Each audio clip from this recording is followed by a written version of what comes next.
Hello, everybody, and welcome to the Blue Thunder Pod, King and Queen of the Ring, WWE Pay-Per-View Premium Live Event Special. I'm your host, Billy Sullivan. With me, as always, my mom's favorite podcast host, making his grand return, and the king of this show, Dave Wolinovich. King of all the shows, king of a different show. King of all media. King of all media. Who is that? It's Howard Stern. Yeah. It's tough going back to listen to some Howard. I was such a big Howard guy back in the day. Anything back before Opie and Anthony even. Yeah. Their stuff holds up. Howard's, a lot of it is just like, I thought he was a genius. And he was the first to do a lot of stuff. Yeah. He was always a really good interviewer, but the comedy it doesn't hold up. Just because it's starkly different from the norm doesn't mean it's good. And it was good in the time.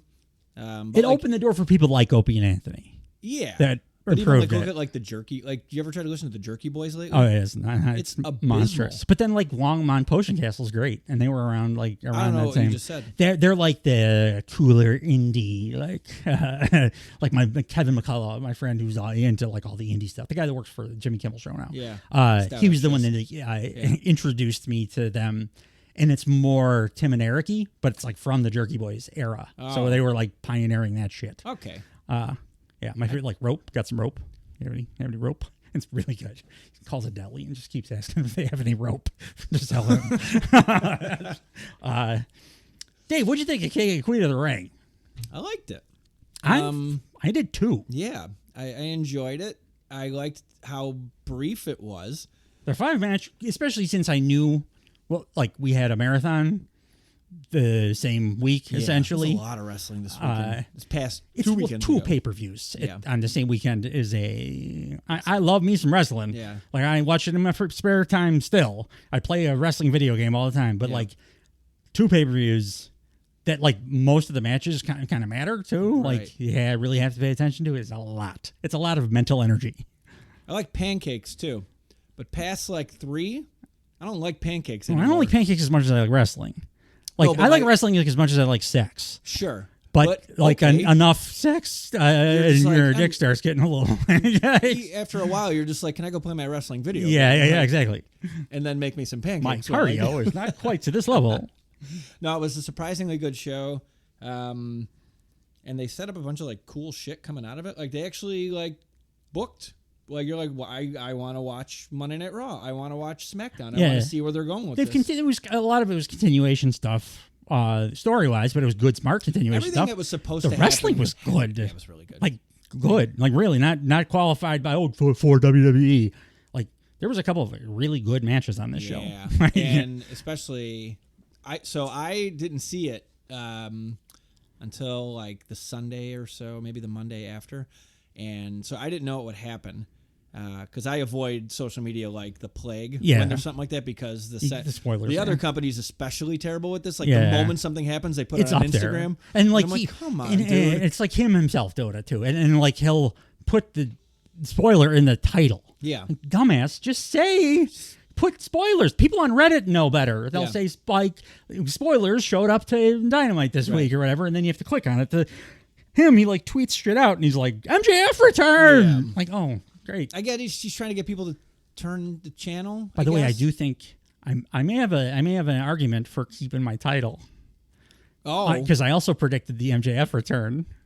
Okay, we'll get there. So is that a match? I sent you guys a text message a month and a half ago. Mm-hmm. When April 28th, my daughter's birthday. Nerd. Because there was a report out of nowhere that MJF was now going to actually go have the surgery. Right. So I was like, this is bullshit. He's going to be back at Double or Nothing now because that's why they floated this. We all could have deduced Adam that. Cole thing. Yeah. Yeah, but I was the first to read the report, so I went. Oh, sure. It's the wrestling discourse. It's always a competition. You have to prove yourself. If you don't see the thing first, then you're not as smart or good or I don't mean to break it to you. You're not even really a wrestling fan. I think you're playing a game 1v1 here. I don't think anyone else is doing that but you in our Discord. No. I stopped. In our thread? No. Our thread is nothing but sunshine and roses. Right. I'm talking about the greater wrestling community. I don't care about those people. The greater wrestling community has is the worst gatekeeping bunch of maniacs. Remember, we talked about it in the first show. If you tell anybody that's a wrestling fan, hey, I'm a wrestling fan too, they immediately are, prove it, name every wrestler. Yeah. Now, and the title lineage of every company. And it's like, it's a fun community to be a part of a lot of the time, but there's so many people that evidently don't want others in on it. I really don't understand it, because wrestling is a pretty inclusive activity, especially these days. Yeah. But there's the gatekeepers. There was a dude sitting behind me at the Punk MJF Dynamite that was like, just everything I said, if it was like slightly incorrect about when this guy was an indie thing, I was like talking to Stuss's kid. Yeah. So it didn't have to be exactly right. And I Stuss. kept hearing it's dude with a ponytail behind me going like, it was actually like Roderick Strong. Roderick Strong was still in Japan at that point. And I'm like, halfway through the show, I had to turn around. I'm like, dude, I'm not fucking talking to you, for one. Two, that's like rude to do to anybody. Don't correct anyone, especially don't correct somebody who's not talking to you at all. Like, you shut up after that. But I've had so many instances of that kind of well, actually, you are. I'm sure it pisses some people off listening to our podcast, because I will say things relatively confidently that I don't always know are 100% accurate. How many times have I texted you or told you that I'm like, yo, I was so on the money with this in my head, and then I'm like, oh, I was talking about something completely wrong. But at least that's an opinion. I'll sometimes be like, no, I've recounted history. Shibata came over in this year, and it's just the wrong thing. But it's better to say it confidently, because it sounds better. John Cena was hooking up with Mickey James, and then Mickey James was dating someone, but I thought he was hooking up. It was Kenny Dykstra. But I said we were talking about I said Alex Riley. We were talking about Alex Riley, yeah, and because we were talking about why he get fired. The next day, I'm like, oh my god, I got that so wrong. And we probably lost 2 subscribers. It was one of the guys with the they both had ponytails. They're the ones that if you sort by controversial on Squared Circle, that's those guys. Cool. So I'm okay. Yeah. I want our community, bluethunderpod.com, to be just chill out, welcoming, chill and the fuck out. All enjoy how awesome wrestling is, because it's fucking awesome. It's the best thing there is. It's fun, and it's fun to argue, and it's fun to passionately debate. It's fun to argue, to playfully argue. Not to be. There's no reason to ever really argue about wrestling. Also, what do you wwin? If you're, what did that guy hope to win? You win bad feelings in your stomach and your heart and your throat. What a dork! You're watching what you're watching. Yeah. And you have to just choose that moment to be a bigger. Exactly. I'm more qualified to watch this than you are. I was proud of myself. It's really difficult not to do the listen, virgin. Stop fucking talking. The reason that nobody's ever been interested in you romantically, I guarantee you that's true, is because you do things like this all the time. I'm sure. I didn't do any of that shit. It would have been really mean, but I really wanted to. Yeah. I just told him to knock it off, and it was probably he was a little younger than me, so I life lesson. It's probably not a great thing to do publicly. No. In public. I'm also fairly nice, and I'm a pacifist. I could have been a guy that was going to turn around and punch him in the face. Yeah. And this dude was not physically prepared to get punched in the face.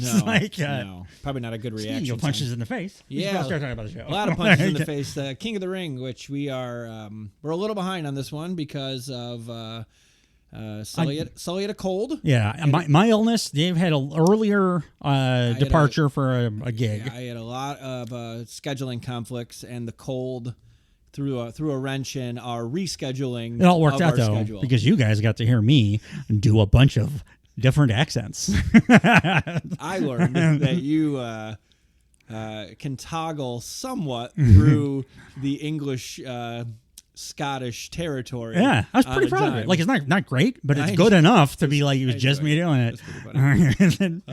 You must have looked like a lunatic down here just by yourself. I'm reading off the computer because I'm not doing this and I'm recording, and I'm just I'm if Marisol walks down right now, I'm getting a divorce. There's no doubt in my mind. Well, then you can go to that AEW show. You can grow a ponytail. Yeah. You got a buddy who's waiting for you. But the King and Queen of the Ring was on May 25th. 2024 was in Jeddah, Saudi Arabia at the Jeddah Superdome. They ran SmackDown there. Doesn't look like a Superdome as well. It's nice. It's big. It's nice. But you look at what you call the actual Superdome. Yeah. It's insane. It's cavernous. It's a football dome. Yeah. This was not a football dome. No. They just call it the Superdome because they love calling their shit like the best Yeah. Royal Rumble. It's so. I wonder if they know how cringy and dorky that is. Royal Rumble. Greatest Royal Rumble. Yeah. It's like, does that murderer guy know how like dorky that is? New Jack? Bonesaw Man, the Nacho Man? the king of Bonesaw. Bonesaw. Bonesaw. No, I love Bonesaw. The guy that actually used the Bonesaw, Biggest Monster. I don't know. I think they have enough money to throw around, and they can make little replicas of what they want to the scale. 100%. I just wonder if they like have any. I don't think they care. Like, I think they're so loaded. Knowledge that of pop culture. I'm just gonna call it the greatest Royal Rumble.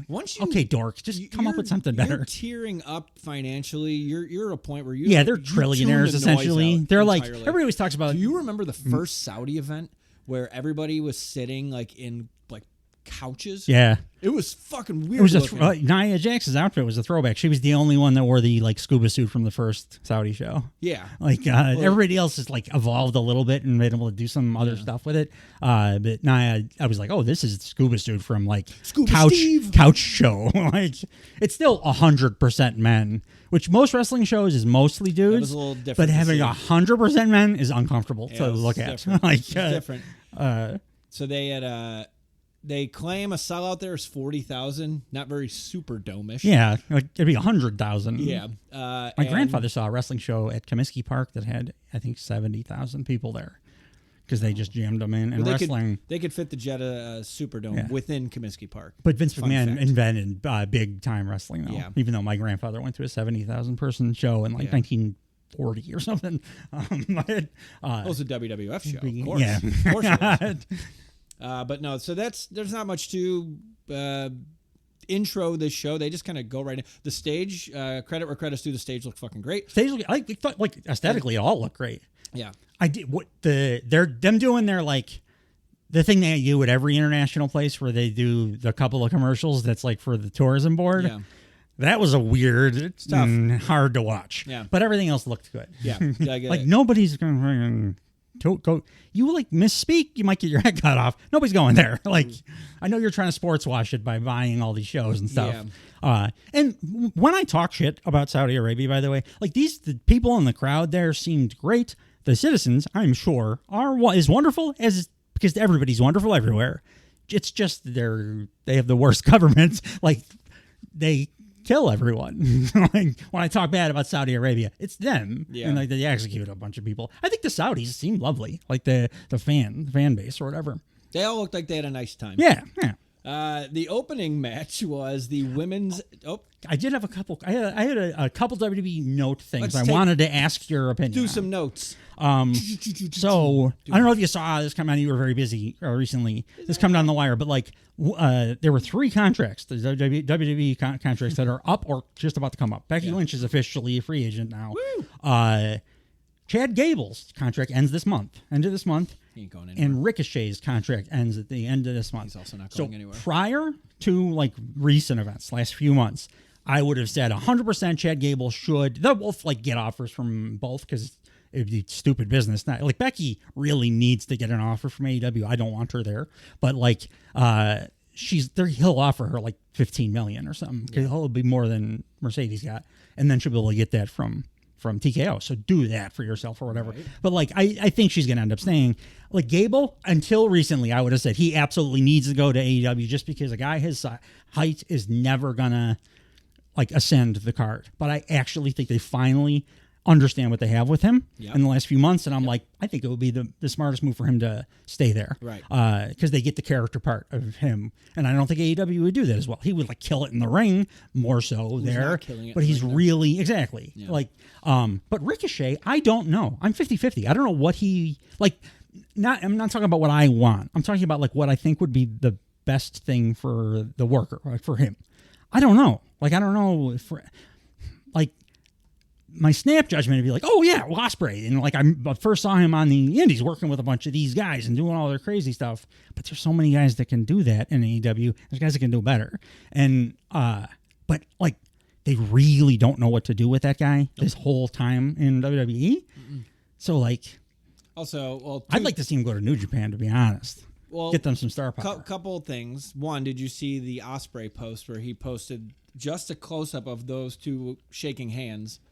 Oh no, him Ricochet. Remember the infamous? I mean, match they that had, split the internet down the middle. Yeah, people were like, "That's So- not wrestling." I'm like, I don't give Yeah. a fuck. It's It magic. was beautiful. So he cropped just their handshake and he posted it. I don't remember what the caption was. Osprey posted that. So It it's could like, be get his boys some more money too. good, fine, Yeah. but like it's just more sprinkling, and also like his fiance is arguably the best ring announcer in the history Yeah. of wrestling, and she is on Monday Night Raw. I said it last week, or 2 weeks ago, but somebody in hiring at WWE definitely has a thing for like petite half black girls. Because like I said it, and I'm like, was that a thing I was making up? And I was like, what? And then I made sure to pay attention. It's both like announcers. it's both announcers. It's like 2 backstage interviewers. JoJo Offerman. It was JoJo Pryor. Yeah. I'm like, it's like somebody has a type like a motherfucker. Yeah. Not just a type, but like a very specific type. Right. Yeah, just hire So some what knockouts. would you do if you were Ricochet? What would you do? I'd stay. You'd stay? I like. Yeah, I think I would stay. I think there's more cachet long term being in WWE. I think there's less risk given his style. If he goes to AEW, he's going to be hurt immediately. He'll wrestle a higher risk style, but his risk long term for like life longevity will go down is the toilet. higher in AEW because it's the like with CTE stuff in football, we know it's the repetitive, it's the all week long stuff. That's the stuff that kills you young and causes brain damage and stuff. That's where I think the WWE guys suffer more. The like catastrophic potential broken femur is where what you would get in AEW, but you're working 1 day a week, maybe. Yeah. Like, Well, that's assuming everybody's working unsafely. I don't think people in WWE are necessarily working unsafely. I would argue AEW works more unsafely. oh, of course, yeah, no, they definitely do. So including head stuff. but and they like to tease. bumping is trauma. Like, unless Yeah, you're Nia Jax or Meng, you have to bump. Did And you like, know you can get CTE on a jet ski if you're on it long yeah, enough? yeah, it's like, but a bump, every bump gives you a little brain damage. You're right. You're So right. like, even if you work as safe as humanly possible, unless you're Nia Jax or Meng, But he's working 7-minute matches here. He'd work half-hour matches there. but it's like every It's the same day. thing. It's a wash. It's every day though. So it's too Well, if he's it's working like 7-minute risky matches- for 2 different kinds of risk. Like yes, the catastrophic injury risk is higher in AEW, of course, because he's gonna be working like 15-minute like death matches with guys like Will Ospreay or like Brody King or whatever. Yeah. But It's a more potent. the way that like the offensive linemen in football, the way that they get CTE, it's not ever from the big hits. It's from practice. It's from the little boom, boom, boom, boom, Yeah. boom. And you're basically working for WWE. You're bumping a zillion times all week. It's both company. Like we can't say WWE's more unsafe for your cranium than AEW. No, is. I think we can. I think I'm we can gonna- estimate what Well, that's risks why are higher in what that's- company for what But reason. that's what I Like, just said. Like if Yeah. he's working 7-minute matches 3 times a week And he's the in speed- WWE, he's the speed champ. or if he's working one 20-minute match a week, it's a wash, and you're doing far more dangerous shit in one company versus the other, and it's the same amount of time. It's just I would say it's 2 different kinds of injury, and like what way out. I don't think WWE offers more injury for head trauma or more risk for head trauma because of frequency. I think it's more risk for every repeatable thing, like the hip stuff from doing leg drops. The head, I don't think they're going to get like I think AEW Chris is Benoit more CTE, but shit that Darby Allin does is more dangerous than anybody in the world. But okay, so take him. So he's working, let's say, 15-minute matches. Okay. Yeah. So let's Like say he cuts twice that a in- month, Let's say he maybe. cuts that in half and dials his style down twice a week. One of those is worse than the They other. don't work twice a week though. They work like 4 times a week, We're or making, 5 times a we're week. making okay. Then take Ricochet. That's when it becomes- Neither of these guys work for both companies, so we have to make Yeah. an example. I'm just making an example. So, 15 to 20 minutes of I'm being super dangerous over here, or 2 to 3 times a week where I'm working 7 to 8 minute matches, which is going to wash out to about the same amount of time throughout the week. Is if I'm me and my fiance is there, I'm staying with WWE. I think there's more upside potential and longevity for him. Especially once Triple H figures out the fuck to do with him. He goes to AEW, he gets lost in the wash. He doesn't have a ton of personality besides his like he started being player like, haters balls outfits. I'm surprised he's not like carrying a briefcase with like a corded cell phone in it. Yeah. Like he comes off very like Vice City lately. I liked his like tag team with Ron just because it was something. It was something different, and it gave him a little like I don't know, a little something like him. Well, they should let him fucking. I see title pictures just like old school NXT championship matches now. So like, let him be a part of that. for all three, what I really am hoping for is that they just both use both companies to get as much money as they can, because everybody in wrestling, the workers all get underpaid. Yeah. I would like Becky Lynch to go to Hollywood and stay in Hollywood. Yeah, me too, because I don't want her. I first match here. I thought she was decent here, but like I'm tired of her. I'm like John Moxley tired of her. Yeah. I was thinking about it a lot while watching this pay-per-view, because we've been just railing on her more and more each week, and yes, I do think her work has declined, but like. The thing you'll hear me bitch about on the other, by the way, our AEW Double or Nothing podcast will drop at the same time as this. So go check that out. You'll hear me complaining quite a bit about how with John Moxley in pro wrestling, you can't just do the same character for 5 years consecutively. It doesn't matter how good you are. Tell that to the gets Hulkster. Very old. Yeah. And that's, I think, is kind of adding to the Becky Lynch stuff, is like, we've been seeing the man come around for like 4 or 5 years. Well, she still has to collect her debts. And like, yeah, even if it hit for you back then, after 5 years, it doesn't, because Mox is like very much proof of that to me. Yeah. So yeah, I'd like to see her take a long break, have to spend time with her kid, help her terrible promo husband heal up because he had surgery, I believe. Yep. Then maybe do some movie stuff, something like that. She can come back in a couple years. Yeah. Like, do what Jericho did. Yes. Fuck off for a couple years. I don't think she can hang in the ring with an AEW. But I think she'll recognize that too. Like, she's the weakest in ring of the 4 horsewomen by a long margin. There's, especially what she wants to do for acting wise, she ain't going to AEW for one. There's no fucking possible way. She's got to stop talking in the media like she's not, though, because you got to pretend you get your bag. Yeah. And if she wants to get into Hollywood, there is significally more reason to stay with WWE if you want to get into Hollywood. Goofball will offer her $15 or $20 million a year. I guarantee it, and he absolutely shouldn't. But I mean, when Sasha Banks was WWE, the cons do actually have like they do have a lot of like media. The family has like a ton of media. Which con? Which one? Cons own both companies. Which one? Oh, Tony and his Shad, really. Okay. But they do have a lot of ins with like that. They're going to get a big deal from Warner, and a lot of that is like their relationship with Warner. So there's opportunity there too. But I think she should just go do that now. She's she's never going to be bigger. Go act. Like, she's not going to, if she comes back, she's not going to like get bigger in WWE than she is now. But she can cut such a hot promo that she'll get people into the building. I swear she used to be able to talk, so maybe she'll get that back. Yeah. She says she's going on a long hiatus, so I think she's also pretty burnt out this last year. The man needs to come around to a vacation. Yeah. Yeah. Chad Gable is about to enter even better territory now, because once Otis turns on him and he brings the Creed brothers in, because they breadcrumbed that about a month ago. Yeah. The Otis thing's taking too long, but I like it. I like it all. It just takes too long. Yeah. It should have happened. It makes them both look stupid now, because they both are like worse off for being around each other. Like, both of them are suffering. Yeah. So they both should be like, wait a minute, this is dumb. I just don't get why all the Alpha Academy shows up to work every week. Yeah. Like, call in sick. Like, this is like abuse. They hired him too, to be their coach, right? Is that is? Isn't that how it works? It's been a minute. I don't. A coach. In general, a coach doesn't, like, if somebody walked in the door right now and was like, "Hey, Billy and Dave, I'm your new podcast coach," I would be like, "Get the fuck out of my house." You hire somebody to coach you. You don't talk to stuss like that. I didn't, like, I coached my daughter's basketball team. I didn't just like walk randomly into like the Frankfurt Field House and like, "All right, kids, I'm coaching you now," because I would be in jail. Did you have a whistle? I didn't use a whistle all year. You walked in with a whistle? I think you can get a coaching job anywhere. Super tiny shorts and like stripy long socks. Yeah, that's all you need. You look like you drive like a Cutlass Supreme or something like that.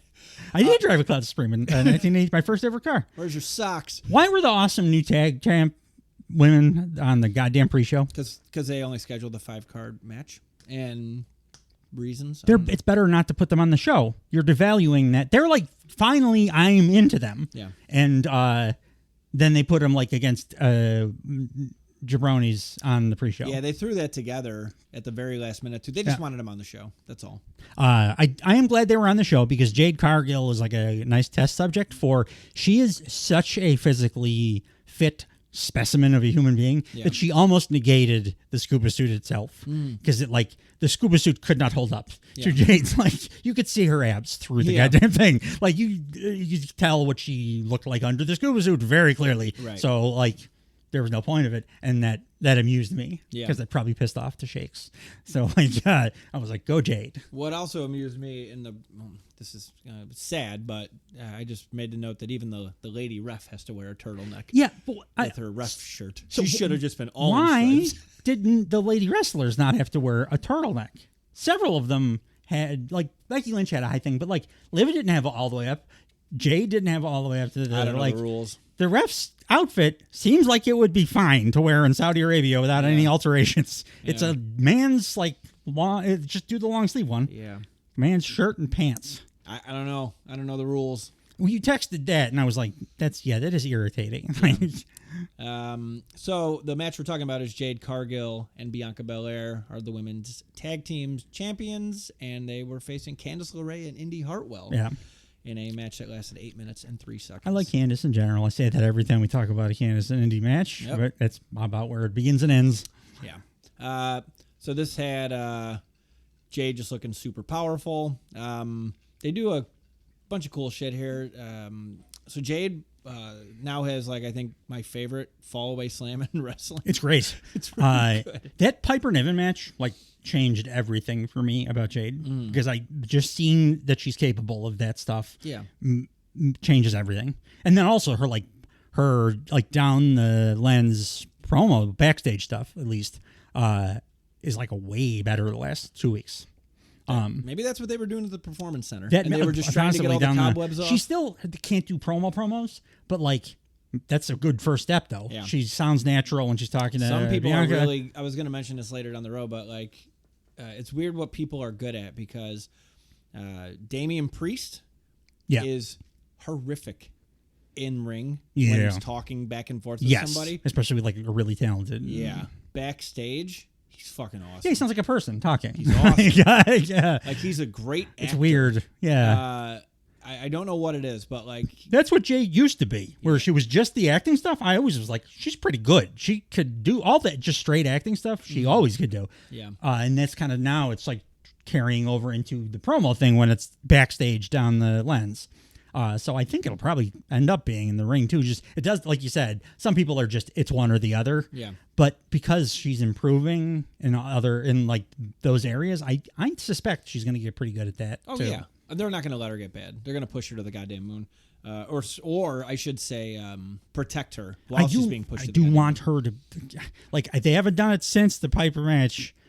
I want for both of them, and I like, and Bianca's got a built-in thing that I love that she's doing it. It's a great wrestling thing to do. She's been selling that knee, that MJF knee is just permanently bad now, so she's not an unstoppable Terminator. Yeah. If they're going to continue to be baby faces, I need them to be in peril. Like, I need them to face. There are some tag team potential now in that division that could put them in peril. I want to see that. Indy Hartwell's like, you're going to dominate them. I don't want to cheer for any good guys to dominate anybody because it's boring. Like, so that's why Superman's not fun. Yeah, exactly. It's like the hardest stories to write because, like, okay, he just fixed everything. Like, who cares? You can run the other way and reverse time. Did you ever watch One Punch Man? Nope. It's fantastic. It's an anime.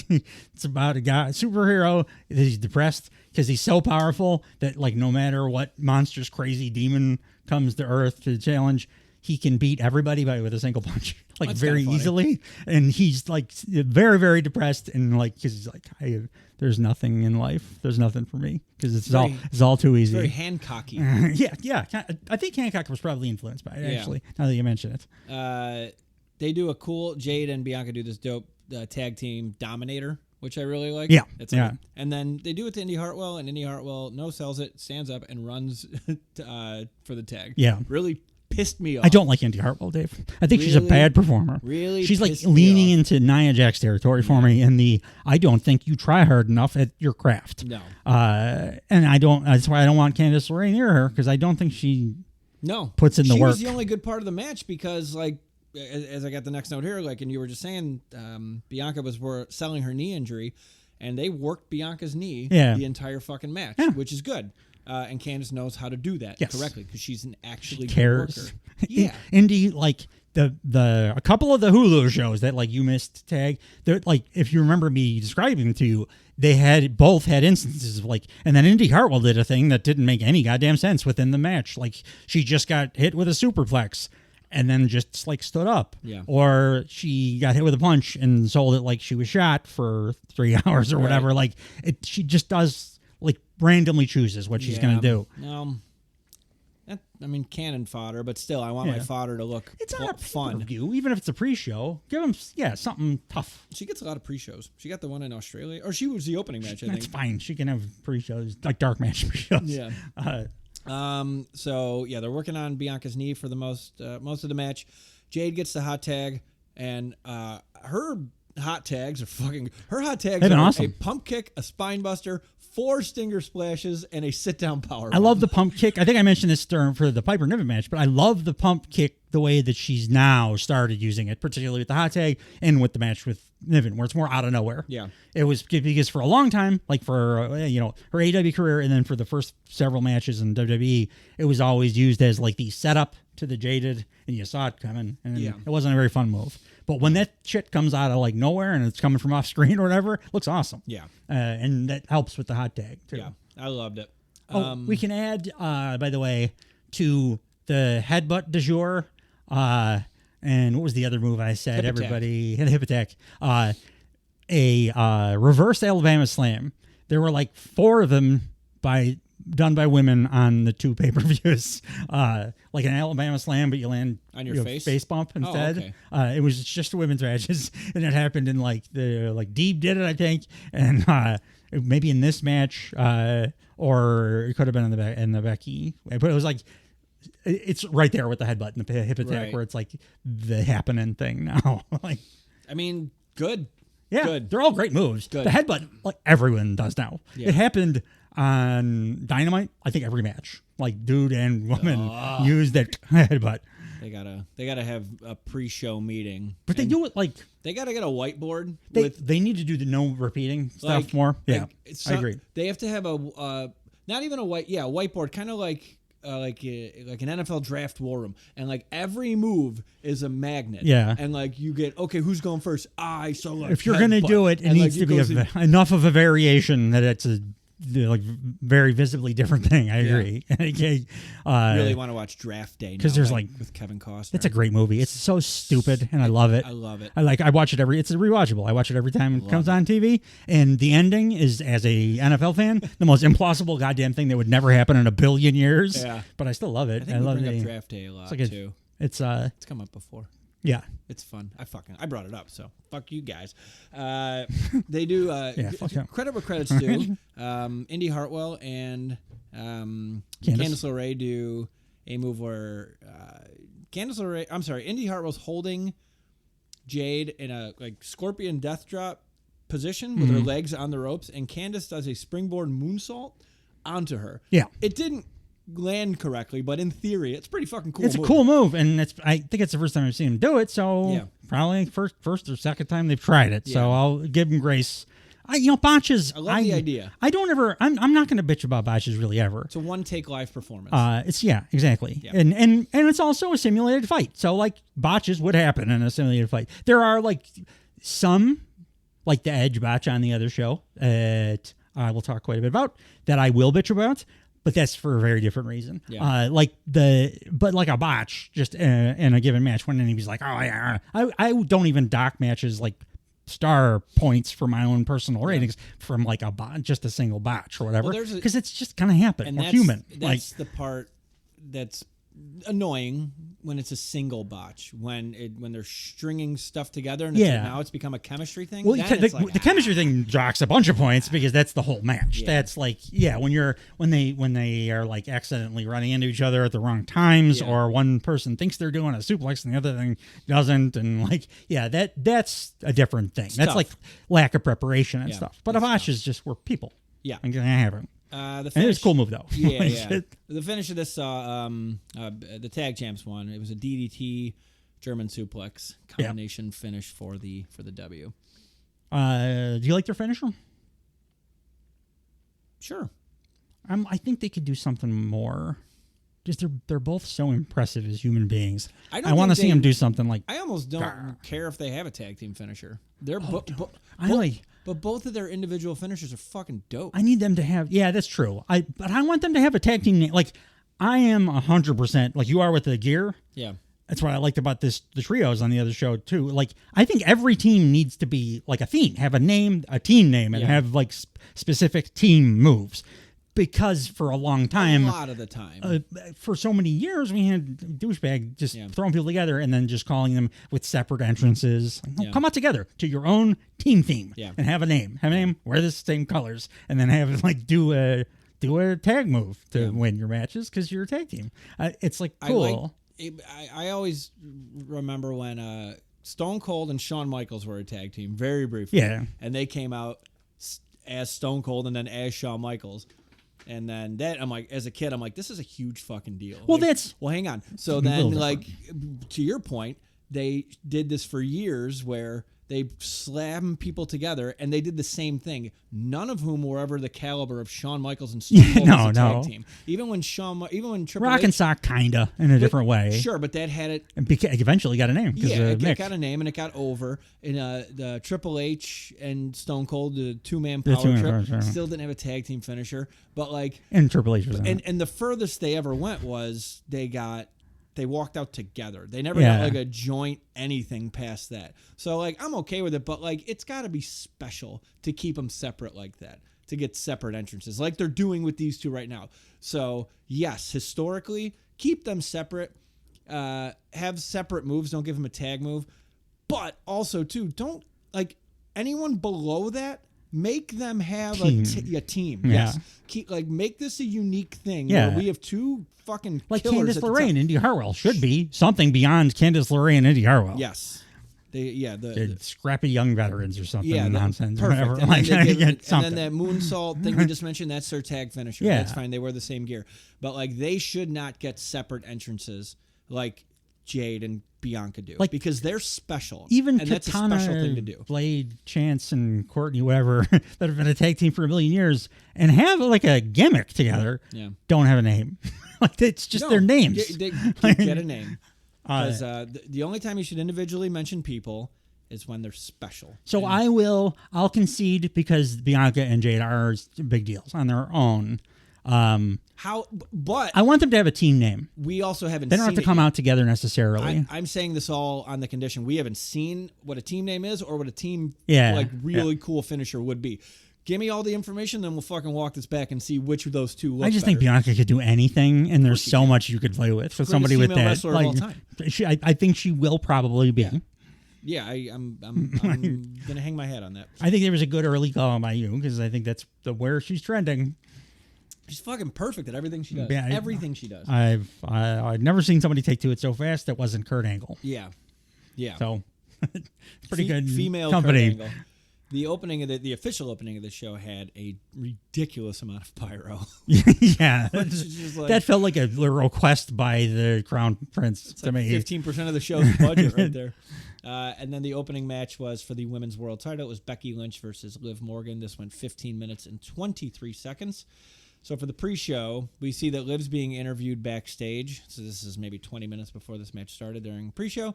And Dominic Mysterio walks in and says he flew to Saudi to ensure that Liv didn't walk out with Mommy's title. So we knew how this was going to end in the pre-show. We already knew how it was going to end, but like, I really like what they're doing with him. I like the story. I don't like that they gave it away, but I like the story. I wonder why they didn't show the kiss on American TV. Oh, that too. So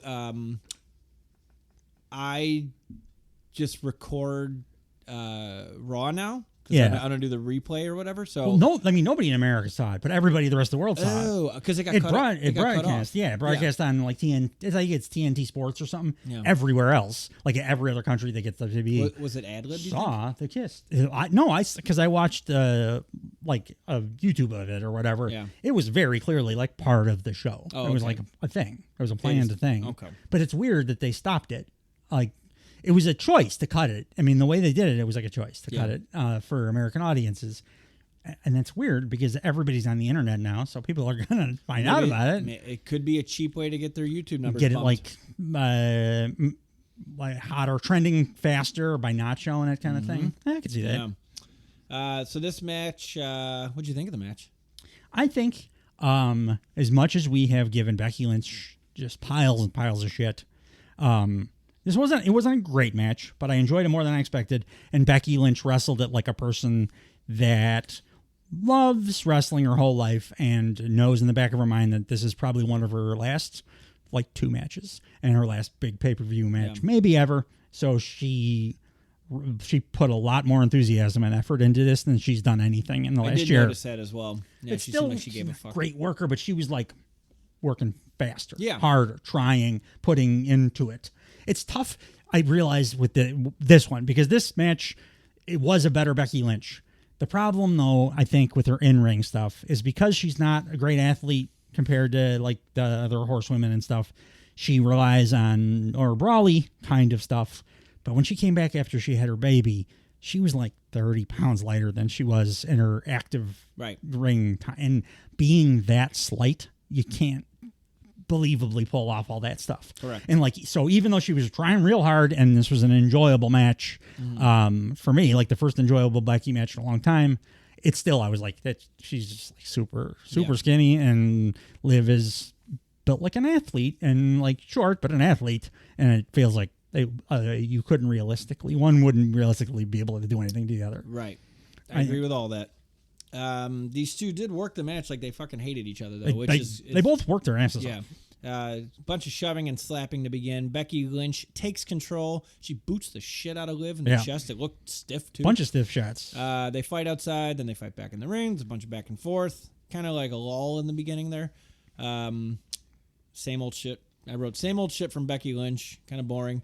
I like the story part of the screwy ending. I just don't like screwy endings on pay-per-views. I'd rather have a clean finish and then a story thing happen. Which they could have done on Raw anyway, which is because they ran it back. Yeah, they just did it again. Yeah. Like the same. I don't like, too, when Becky gets a near fall and she starts, like, shaking and, like, touching her face and she's unsure why it didn't work when she did nothing. It's the opposite of Swerve Strickland. If you listen to my solo podcast, assume they didn't. He did a thing where he hit his 2 finishers and his opponent kicked out at like 2.999, and he didn't do surprised or anything. He just went like, fuck this, and he hit the house call immediately again and pinned him for 3. Right. And I was like, perfect. I never see that, and it's great. I love it. Yeah. But I hate that, like, I can't believe my move of doom didn't. But like, absolutely. In that example, Swerve hit multiple finishers and then said, fuck it. Becky Lynch hit nothing that ever wins a match. Yeah. Sat like Sammy getting pissed about this Blue Thunder bomb not winning a match. It's never won. It's never once. Ever. One time. One time? Yeah. I was wrong about it for years. I'm sure it's because it was like as a joke or something. I think it was on a house show. It was either a house show or like a small taping thing. He won one match against some jamoke. Well, the Blue Thunder Bomb. Got to make it dominant. Yeah. Got to make it dominant. You got to get one W. We did name our entire enterprise after the move. Like, namesake. And Konosuke Takeshita made his whole career based around Sami Zayn and specifically that move too. Yeah. So. Liv does a pretty dope springboard code breaker at one point. She's getting better in the ring. I mean, think about what she used to be like in the Riot Squad or whatever. You're like, ugh. She's been crushing it promo-wise and acting-wise and stuff, but like this match particularly, I'm like, oh, she's improved markedly. Homegirl can go. She goes for an Oblivion, but it's reversed. I wrote, Oblivion reversed into push down, but it would have been cooler if it was a reverse DDT. Yeah. Like she just shoved her down. I know like, you're talking her about. Head and Liv really was leaning heel, like while in submission holds and stuff. She was doing the heel thing. I love her as a just heel. Don't do any babyface stuff. Just be fucking Cruella goddamn DeVille. Yeah. She's incredible in that role. Yeah. And when she's away from Becky, sometimes she still sprinkles in like babyface stuff. And I don't want any of that. I want her to be like a monster. She's great at it. See what's coming up. She's great at it in this match too. Yeah. It's a manhandle slam. Is reversed into a pinning combo. Whatever. Bunch of other shit. A bunch of pinning combos. Liv, I noted that she's a pretty great bumper, just overall. She's bumps all over the goddamn place. Well, like she's better in the ring. Yeah. Like we were just saying. But like that specific, like that skill specifically, like the Sasha Banks bumping thing, like it was noticeable to me in this match. Right. She made Becky look like those skinny ass punches were like more impactful because she's like bumping hard. Yeah. Like there's a springboard code breaker, and because she did it once and it worked once, I did like the psychology here.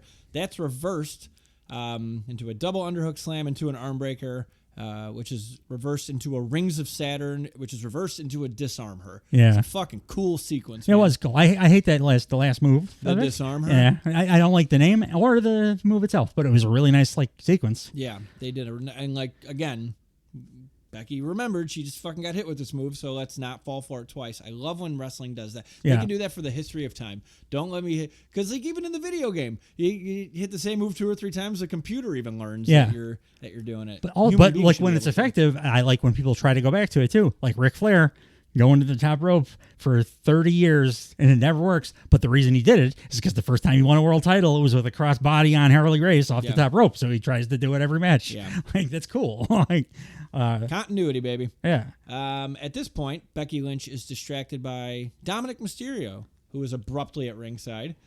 Liv Morgan gets to the ropes, and Becky Lynch is just way too focused on Dominic Mysterio. Didn't make sense why she was so fucking like laser focused. It didn't make sense. No, like it didn't. you have her in your finish. Like, just don't move. Yeah, don't move. Lean back. You can exactly. look at him while you have a full ass conversation with him. Yeah. Like, that would be like kind of a cool thing to do. Talk shit at him. Yeah, while you got her while his tapping. lady's losing. Yeah. You won world titles with that one a bunch of times. Yes.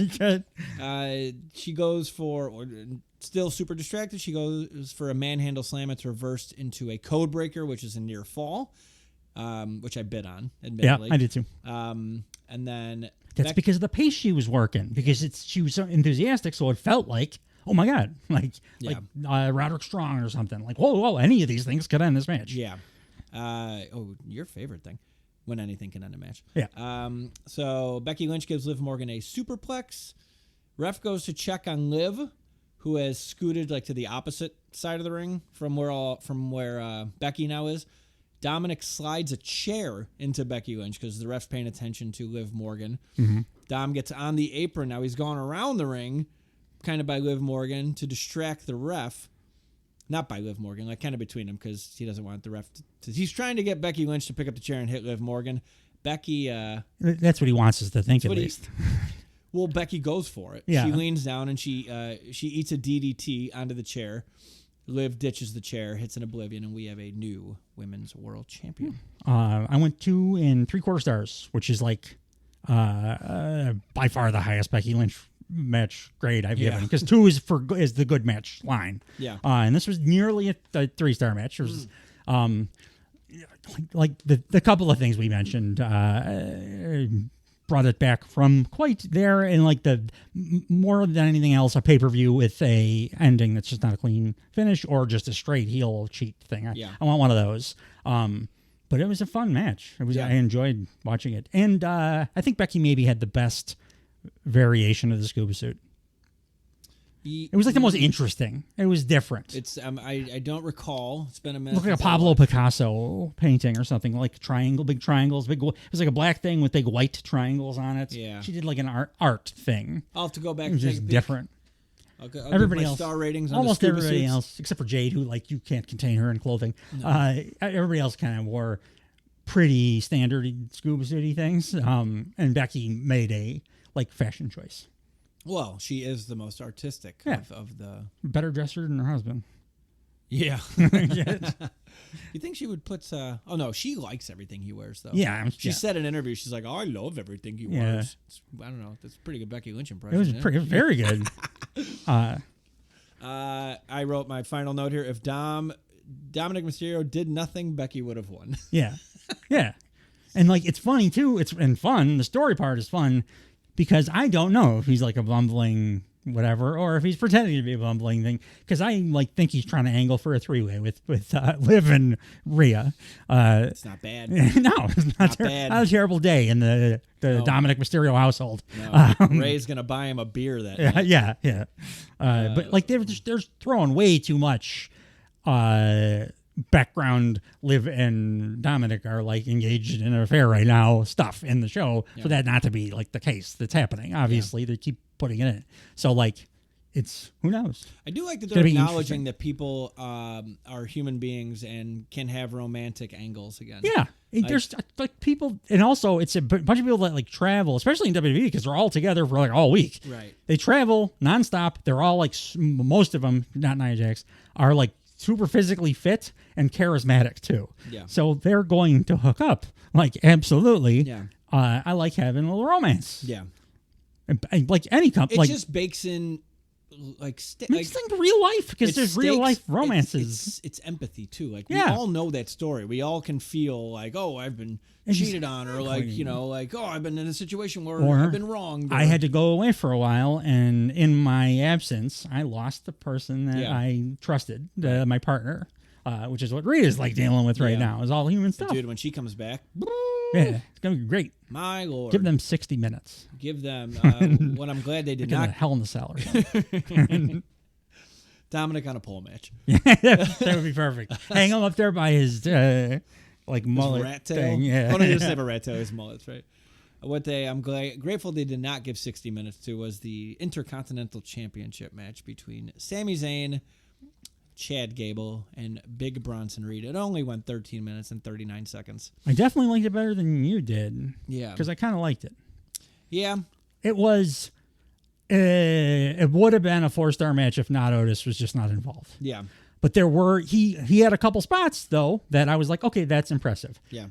Overall, he was just a huge detriment because Chad Gable didn't get nearly enough time in this match. Right. And that was just directly because of not Otis being there. Yeah. And when Chad Gable's there with Sami Zayn doing stuff, it's great. Yeah. I don't know why I gave that segue because I did enjoy the shit out of this, but it was just what. Yeah, I was like surprised by how much I liked it, considering how much Bronson Reed was involved. I actually gave him props for a couple of things he pulled off. So so how they all come out. So Chad Gable comes out with Maxine Dupree and Otis. And Maxine Dupree's very smiley, and then Chad makes her go to the back. It's kind of funny. He was like, "Get in the back of his."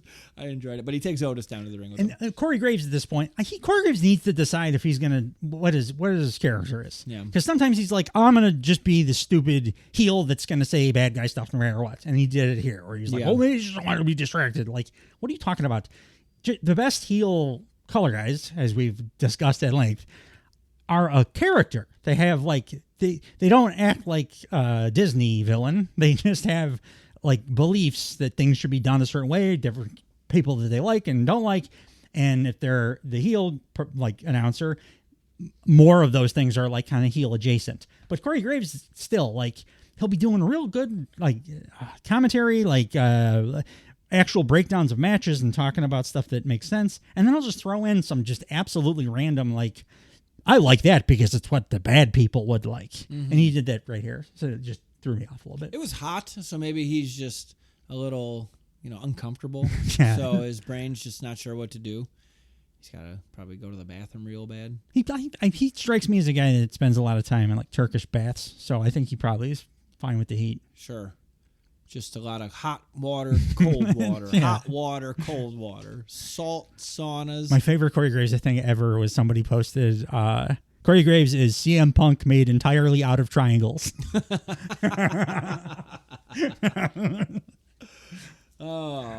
As they're walking to the ring, Chad Gable says to Otis, stick with the plan. Remember what I told you when the time is right. You got it?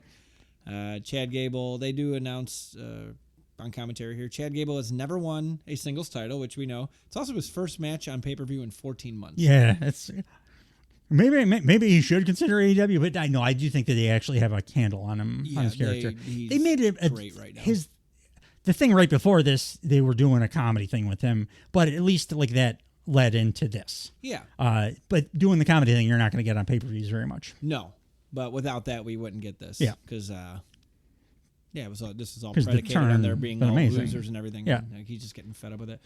And then Sami Zayn gets a mini vignette highlighting his Syrian experience. I really loved his Lawrence of Arabia costume. It was a total Lawrence of Arabia costume. Yeah. It was great. He was the most over thing on the entire show. Yeah.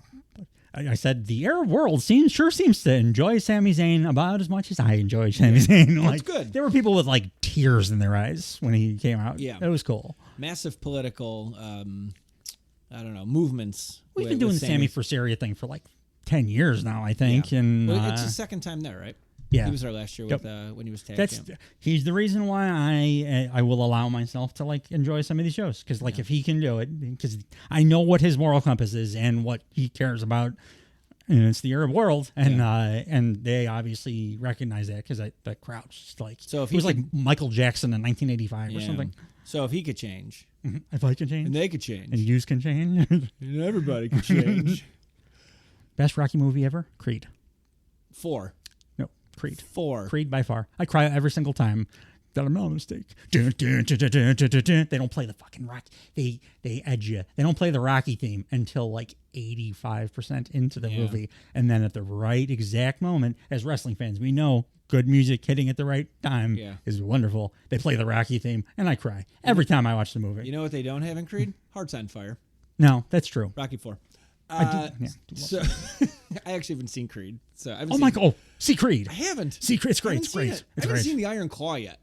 Well, that's a tough one. It's a great movie, but it's like wrestling podcast. I should see a wrestling movie. It's like watching Schindler's List or something, though. It's just really sad. It's like the entire thing is sad. It's like it's a movie that I would recommend to people, like real hardcore film fans, because it's important for us as humans to investigate all of our emotions. There's like no joy in watching the movie. It's just one of those. Like it's a dark thing. Like I'm gonna put it on tonight while I go to sleep. It's have great dreams. Great dreams. A lot of great performances. Dreams. Bronson Reed's taking control early in the match. He fights Chad Gable to the outside. Sami Zayn dives over the top rope onto Bronson Reed. Chad Gable attacks him from behind, and then they fight back into the inside. Crowd's super into Sami Zayn. Sami's been peppering in each pay-per-view more of his NXT moves.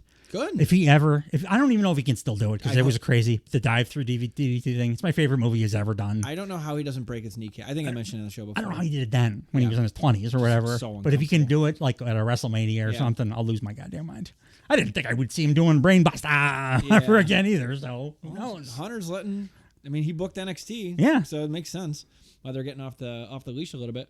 It's just there's a shitload of spots. I'm not going to read every spot here, but there was the notable ones, like that triple German suplex. I thought was going to be super stupid, but it ended up looking kind of cool. Yeah, that was. Fuck it, I'll read all the spots.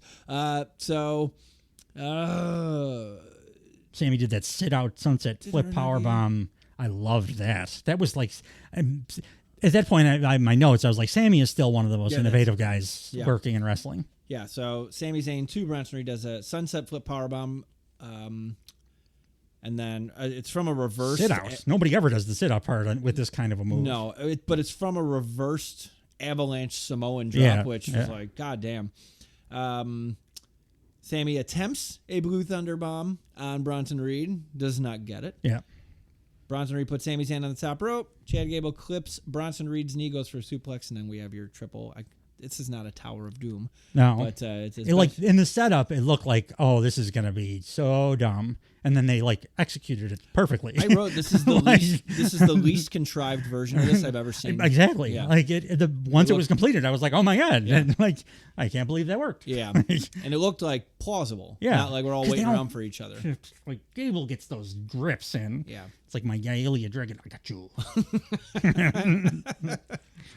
I'll mention it during Gunther does it too. Every time anybody gets him any kind of a upper body hold, hand goes right to the wrist. He wrist controls himself. I love it. I want to get like a days without an accident tally board. I want to get a day podcasts with mentioning Ilya Dragunov saying I got you. Dude, I say it not even podcast days. I say it like to my wife, and she's like, I haven't watched 1 second of wrestling my entire life.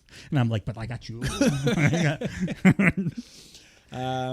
So Bronson Reed sets up Sami Zayn for a tsunami moonsault. He misses it. Fat guy moonsault. Dun, dun, dun, he misses it. Yeah, well, fat guy moonsaults are supposed to be missed. Yeah. Because otherwise it's murder. It's like capital murder. Hugh Morris would hit his occasionally because he was a terrible person. Yeah. But like they're supposed to be missed. I just love a fat guy moonsault. And once he misses it, Chad Gable hits a moonsault onto Bronson Reed. Yeah, very So nice moonsault's looking. fucking Very everywhere. nice looking moonsault. Sammy tries the Blue Thunder Bomb again. It's reversed to a powerbomb attempt, which is turned into a tornado DDT. It's a bunch of cool chain wrestling here. Yeah. Chad Gable breaks it up by putting his ankle lock on Sami Zayn, and then he grapevines it. This Gable sequence, though, was when I made the note, because it's when I noticed that, like, oh man, if not Otis was just not here, like, and it was just this, it'd be like a 4+ star match for me. Well, that would have been a plausible ending. Anytime he throws an ankle lock on, it looks fucking amazing. Like, and he actually drops does into it. grapevine fast too. I like Yeah. that too. Like Kurt Angle used to do occasionally when it's like a real serious match. The Shawn Michaels match, I believe he did it, and where he puts it on and he just drops right in. Like I'm not fucking Most around. plausible way to put it on. Yeah. And then Bronson Reed's approaching to break up the grapevine, and then Chad Gable puts an ankle lock on him. Yeah. And then Sami Zayn puts Chad Gable in an ankle lock, while Chad Gable has an ankle lock on Bronson Reed.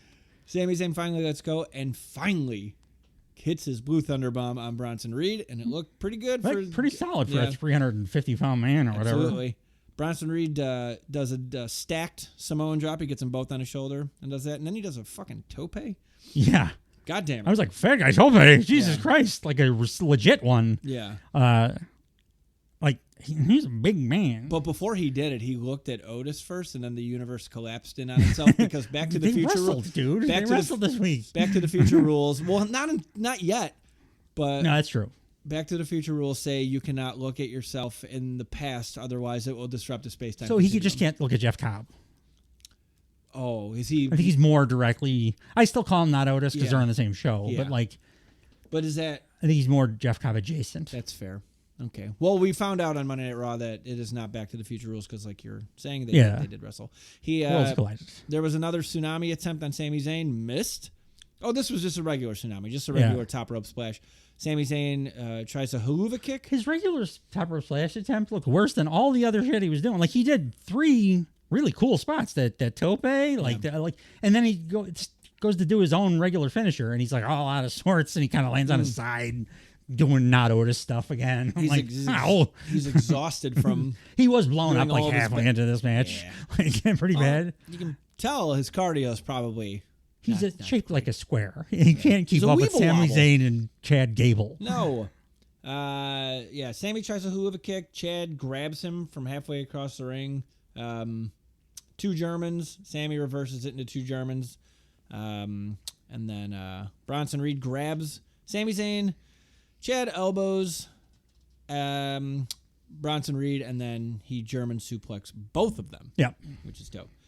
Bronson rolls outside, and Chad Gable yells to Otis, "Now's the time." So Otis shoulder tackles Bronson Reed on the outside. Chad Gable throws Sami Zayn out of the ring and yells for Otis to do it again. And Otis is really torn. He's a good actor. He is, but this was the point where I was like, you guys look like kind of dumb now because it's very clear to everyone that you're worse. You're making each other's career worse now. So, like, don't be stupid. Both of you. Yeah, this would have been a cool time to do it, too. Yeah. Chad Gable picks up Sami Zayn and holds him. Otis won't hit Sami. Chad Gable yells at him. Yells at Otis, shoves him, and then slaps him. Chad picks up Sami again, and then now Otis goes to attack, and so of course Sami Zayn ducks. At first I was getting pissed at Sami because I was like, you didn't get hit that bad. Why are you selling like you just got rohypnol? Oh, he was like, and then but when he was playing possum, I was like, oh, nice, cool. Yeah. Like you're not doing a dumb. Sami Zayn rolls. So once Chad Gable gets clotheslined by Otis, he's out. Bronson Reed's back in the ring. He's in a corner. Sami sees him in the corner. My biggest issue with this match, I think, was why did Bronson Reed just decide to independently get in the ring and put himself in position for the haluva kick? Why not? Like, it wasn't set up or anything. Like, Sami got in the ring, and Bronson Reed was like, okay, I'm going to settle in here for your very famous finisher. Like, well, he was, he was really jarred by the Otis clothesline. So tired he had to stand up in the corner. Well, that's the best way to rest, to stand. But he ate a haluva kick, and that was the end of the match. Yeah. So 3 3/4 stars for me.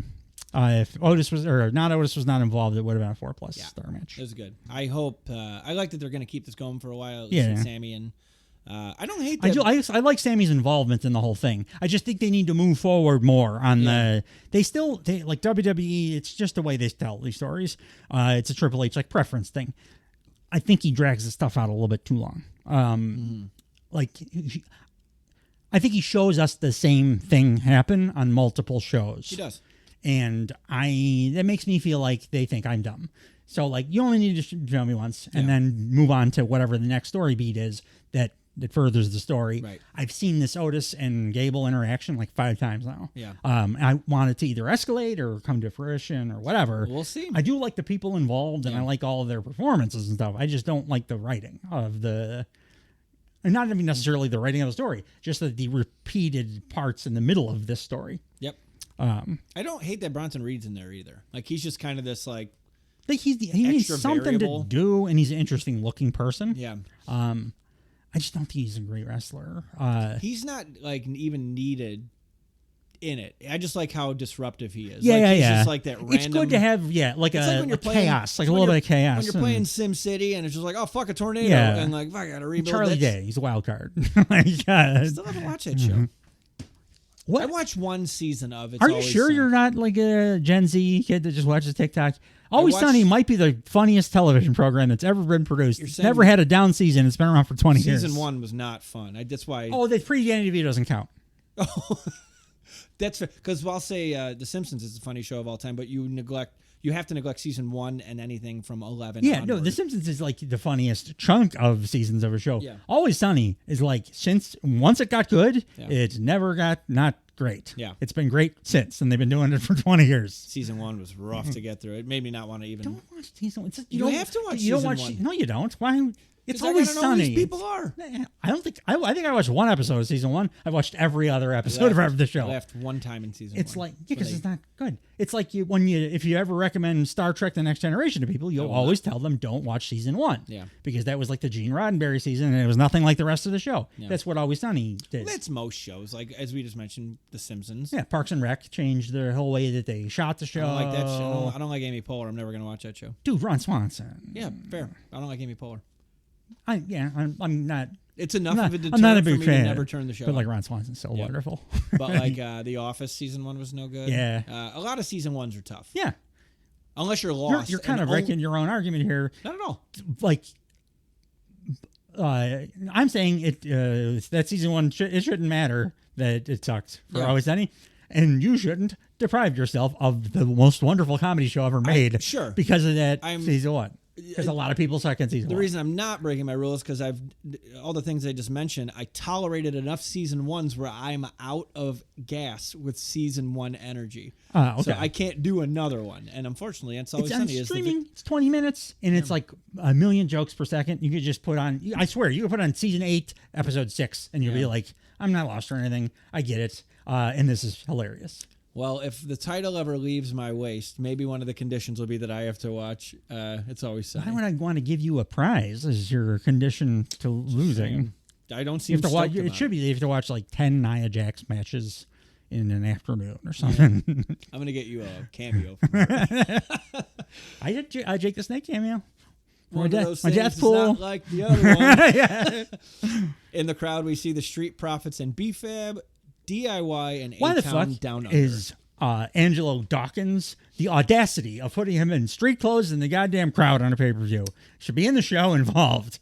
He should be in the world title match. Yeah, absolutely. Yeah. He should be last-minute entrance as the third man in the King of the Ring They finals. weren't going to put the U.S. title up. They should have replaced him with Angelo Dawkins because it's a more interesting match then. I agree, because he's the best wrestler in the town. Queen of the Ring finals were next. We had Lyra Valkyria versus I'm not like most girls.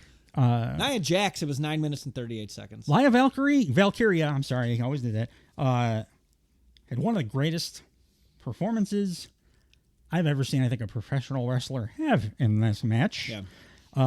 Lyra Valkyria proved that she could drag a beached manatee on barbiturates to a 1 1/4 star match, because that's what she did. She, like, it should have been 0 stars. Yeah. She dragged her to 1 1/4 stars. She was like doing shit I've never seen. Like, it was like the Kenny Omega wrestling the doll thing, but harder, because Nia Jax is like 300 pounds. Yeah. And less mobile than the doll. Yeah. Lyra Valkyria was doing stuff where she would like do a missile drop kick through the ropes and then slyly catch herself on the ropes to make it look like Nia Jax caught her, because Nia Jax can't catch a person Right. because she's not strong. Lyra Valkyria is such a goddamn incredible athlete. She was able to do it and make it look like she caught her, until I was like, well, wait a minute. She couldn't catch her. Oh, no, she didn't. Lyra did that. Yeah. Holy crap. She's amazing. She's like a savant. That's why I wanted her to win this whole thing. Because she's a great wrestler? Because like we only know her as being great so far. Yeah. Like on the main I've never fucking seen her on NXT or anything. Like, so for the main roster only people, I only know her from a handful of matches, and I would like, okay, keep her like Lady Will Ospreay on the show forever. That's but like why tournaments can't, they're not always, but why tournaments can be great for that reason specifically. If you have a person that not a lot of people have seen and you want to showcase them, like they should have done with Andrade and the men's, but that's like you're going to get eyes on it because it's a main story thing, and then also you get people actually paying attention to the match, which is where she shines. Like, she's unbelievable. She's great. She's a better Irish wrestler than their most famous Irish wrestler. She came out dressed like an Irish goddess of war. Yeah, I think she's like a raven. They said Athena what it was. finally has competition for the best wings gimmick.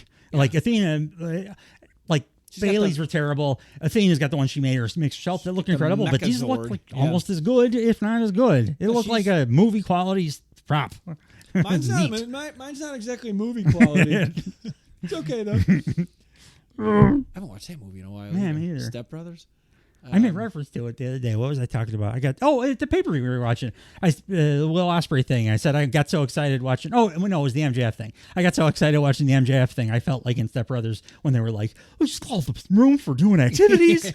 Like I was in that mind space. Yeah, as one should be when the savior of the entire company comes back. So a lot of the things were done in this match to get through the match that were only being executed by one person in the match. Unbelievable. So she tries right away a crucifix pin, and Nia Jax looks unimpressed, picks up Lyra and throws her, and then Lyra cartwheels out of being thrown. She kind of struggles throwing Lyra too, and Lyra's like 5 feet tall, 90 pounds. So yeah, it's tough. Lyra tries a drop toe hold, it doesn't work, and then she gets a sleeper hold on, and it's broken up because Nia just falls backwards into the corner. Lyra throws Nia Jax to the outside, which is a feat in its own right. Yeah.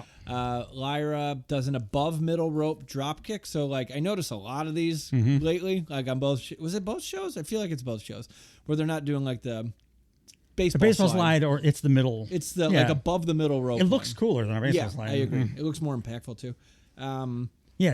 What's his face hit it? Your boy Rocky Romero hit it to start the match against Moxley. And Rocky Raccoon. You should listen to Drop my solo. on you. I bitch a lot about John Moxley on that show. I'm gonna bitch a lot about John Moxley on the next show. If you have not tuned in yet, our Double or Nothing preview or review is on, dropping at the same time as this. So Lyra does the middle rope drop kick to the outside, and then Nia just shoves her into the ring apron. Back into the ring, Lyra drop kicks Nia into the corner, attempts a tornado DDT, and then Nia reverses into a body slam. It's turned into another sleeper hold, and then Nia just throws her off. So I noticed during this match that, and now I need to go back, unfortunately, and watch all the other Nia Jax things.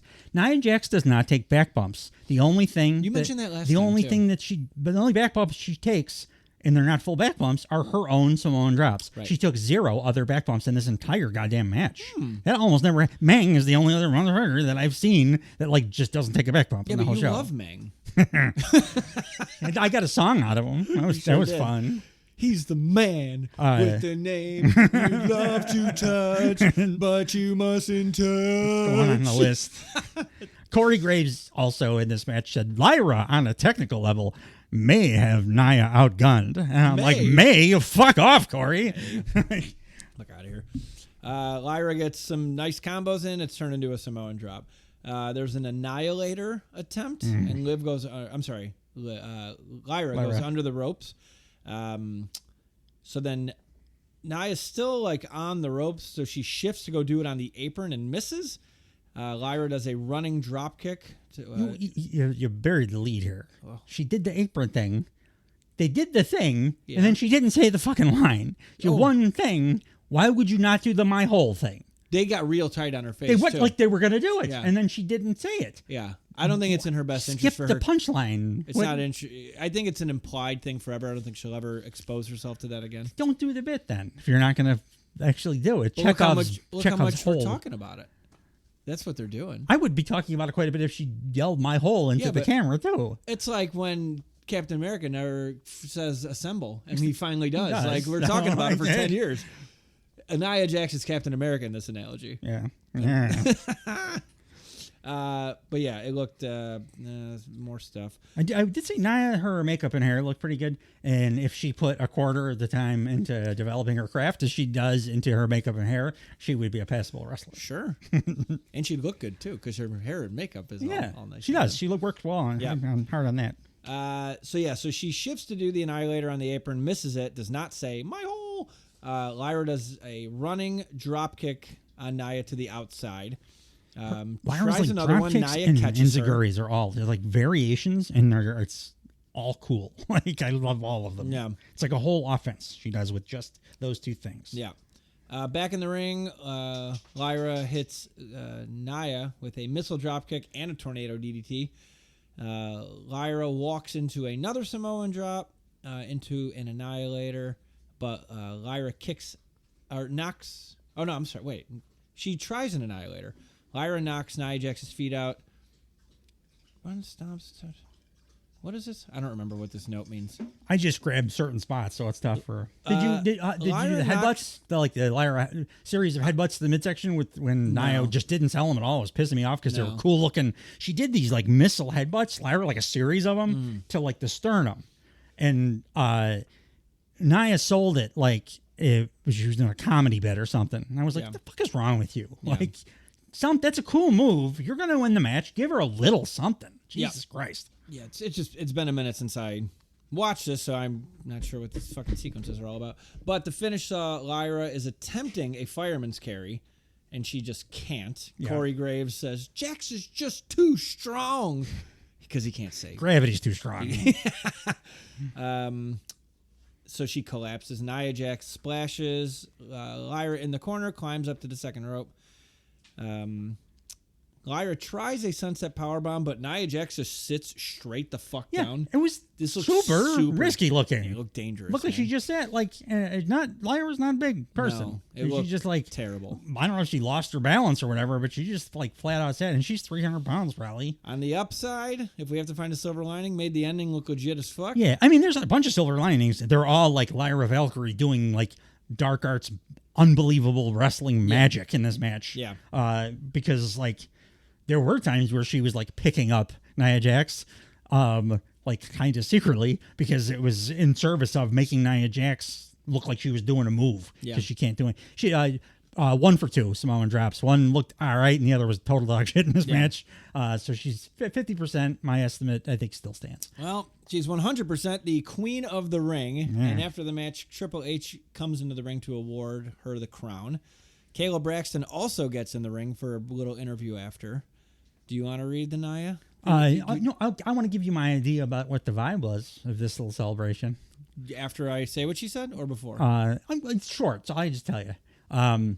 This like little celebratory thing for Nia in the ring felt like when like a college basketball team in the last game of the season, when it doesn't matter, let their like team manager who has Down syndrome come in and they like pretend that he's in the game and they let him score and everybody cheers for him. Yeah. And it's not really happening, but the dude thinks it is. Yeah. That's what it felt like for me watching Nia with her celebration. Like she's the only one that isn't in on it, that she's like not really a professional wrestler. Yeah. We gave her a crown though. Parade her around with a crown. That's fun. It's a imposter thing. Yeah. You're not really the thing that you're dressing up as right now, Nia. No. I get it. If she wasn't getting a world title match at SummerSlam, I would... Fast forward. But she goes, I don't. Oh no, that. I wish she had a world title match against like a resurrected New Jack. That would be the only match I want to see. She would win because his muscle. By disqualification, and she would also be dead though. Like if it's a zombie, like his muscle tissue is probably going to be not that great. He didn't do moves. He just hit people with weapons and stabbed them. And but stuff. he can't pick anything up anymore on account of his decaying body. Yeah, probably though. He's no longer metatarsals. His toes would definitely be gone. So Nia says, "Save your congratulations, Kayla. I don't need it. Good impersonation. I know that none of you are happy for me, but I am very happy for me, and I'm gonna get a lot happier, and you are all gonna get a lot angrier. It's true. Because I will become the WWE champion and your queen at SummerSlam." The worst version of the learning tree. It's like real, actual go away. It's not even heat, though. She gets no reaction from anybody. She gets disappointed faces when she's on screen. It's a little X-Pac-y. Yeah. Yeah, it's just like, okay. Yeah, like I'm mad because I got to review the shows and you're on the screen, but I'm not like cheering against you. No, well, you are like Christian or something. Yeah. I didn't want her to win this because I know it means another match on a big show that I'm going to review. Yeah. So I'd rather see the more talented, more fun person to watch wrestle. Well, Could be a heel. Could be like the worst heel in the world. Blair Davenport seems like after those vignettes, so a monster. Like she was an awful person that I would cheer against. Yeah. I would love to see her like in the main event SummerSlam kind of thing. I'd love to see her on the fucking TV at one point. Yeah. Because, but more talented people were on the screen momentarily because they also did a quick shot of in the crowd. We had Carmelo Hayes and a very covered Tiffany Stratton. Yeah, that's where I got pissed off. Whatever. He who is him was sitting in the crowd. Yeah. And next we had the King of the Ring finals, which was Gunther versus Randy Orton. Holy shit, Dave. 20 minutes and 50 seconds. Holy shit. Yeah, it was a great match. This is the best Randy Orton match I've ever seen by a long margin. Look who the fuck he's dancing with. But it's mostly because of Randy Orton. Yeah. Randy Orton worked this match like a different person. He cares. He's been kind of a little bit like, but he's changed his style completely. Yeah. He worked like he was doing like he was doing chin locks, but they weren't rest hold chin locks. They were like grindy, pushing it, moving around, making active, nonstop activity. Yeah. Randy Orton was super, super active in this match. Yeah. He sold like incredibly well, believably, not cartoonishly. Like he was like everything was impactful. He felt like a real babyface, not like a cool guy that everyone wants to cheer for. He felt like a dude that was like in danger, and I wanted to see him pull it out because he's a guy fighting from behind here. I mean, on top of just the moves themselves being great and super hard hitting in this match, if it wasn't for one tiny, if it was the tiny thing, I wouldn't have counted it. But like, wasn't for one big thing that happened over a course of 1 second in this match, this is a 5-star match for me. Yeah, it didn't quite because of we'll talk about it because of the ending. Because Randy Orton's shoulder was 7 inches off the mat when they called the count. It really. If it was anything else, I would have gone 5 stars. But it was so egregious. I'm like, I really want to give this 5 stars. Yeah. Because I think it's interesting that I just watched Randy Orton wrestle a fucking 20-minute 5-star, super engrossing, beautifully told story wrestling match. Yeah. I mean, this is one of the historical gripes people have about Becky Lynch winning the title from Ronda Rousey at WrestleMania. Is Ronda's shoulder was fucking off the mat. Yeah. Referees have a job to do. This one was worse than that, though. But I actually have a freeze frame I could show. But that's my. Oh no, I 7 inches. It was all over social media. But yeah, this will not age well. It doesn't make Gunther look better. Match. Gunther's not like a great win by any means kind of guy. He's a beat you into the fucking ground kind of guy. No, but this match was that's the story they told was like they ground each other down, and not in a methodical way, in a very, very active way. Yeah. Like Corey at one point was like, "Oh, slithering like a snake." I'm like, you got to stop using those. Slither a snake. Those analogies are no longer appropriate for Randy Orton because he doesn't move like a snake anymore. Right. It's a different thing. He is having his Edge run right now. Like I didn't like Edge before. I like old Grizzled Edge. I like this Randy Orton a lot. Yeah. Like I really, really, really liked this match. Yeah. It was my favorite match on the show. His matches have patterns now, for sure. And they're active. Like he's enthusiastic. We talk about enthusiasm a lot, but he's enthusiastic in this. Like he gives a damn. Yeah. And man, that makes a huge difference. Yeah. And he just, it would have been nice to see him win the crown because I'm sure he wanted to poop in the crown. No, those days are over. You can't you poop on one side of the crown, it comes out the other side. His of the own crown, though, then. Yeah. Just like for old time's sake. He can probably find the crown back because Gunther never puts it on his head.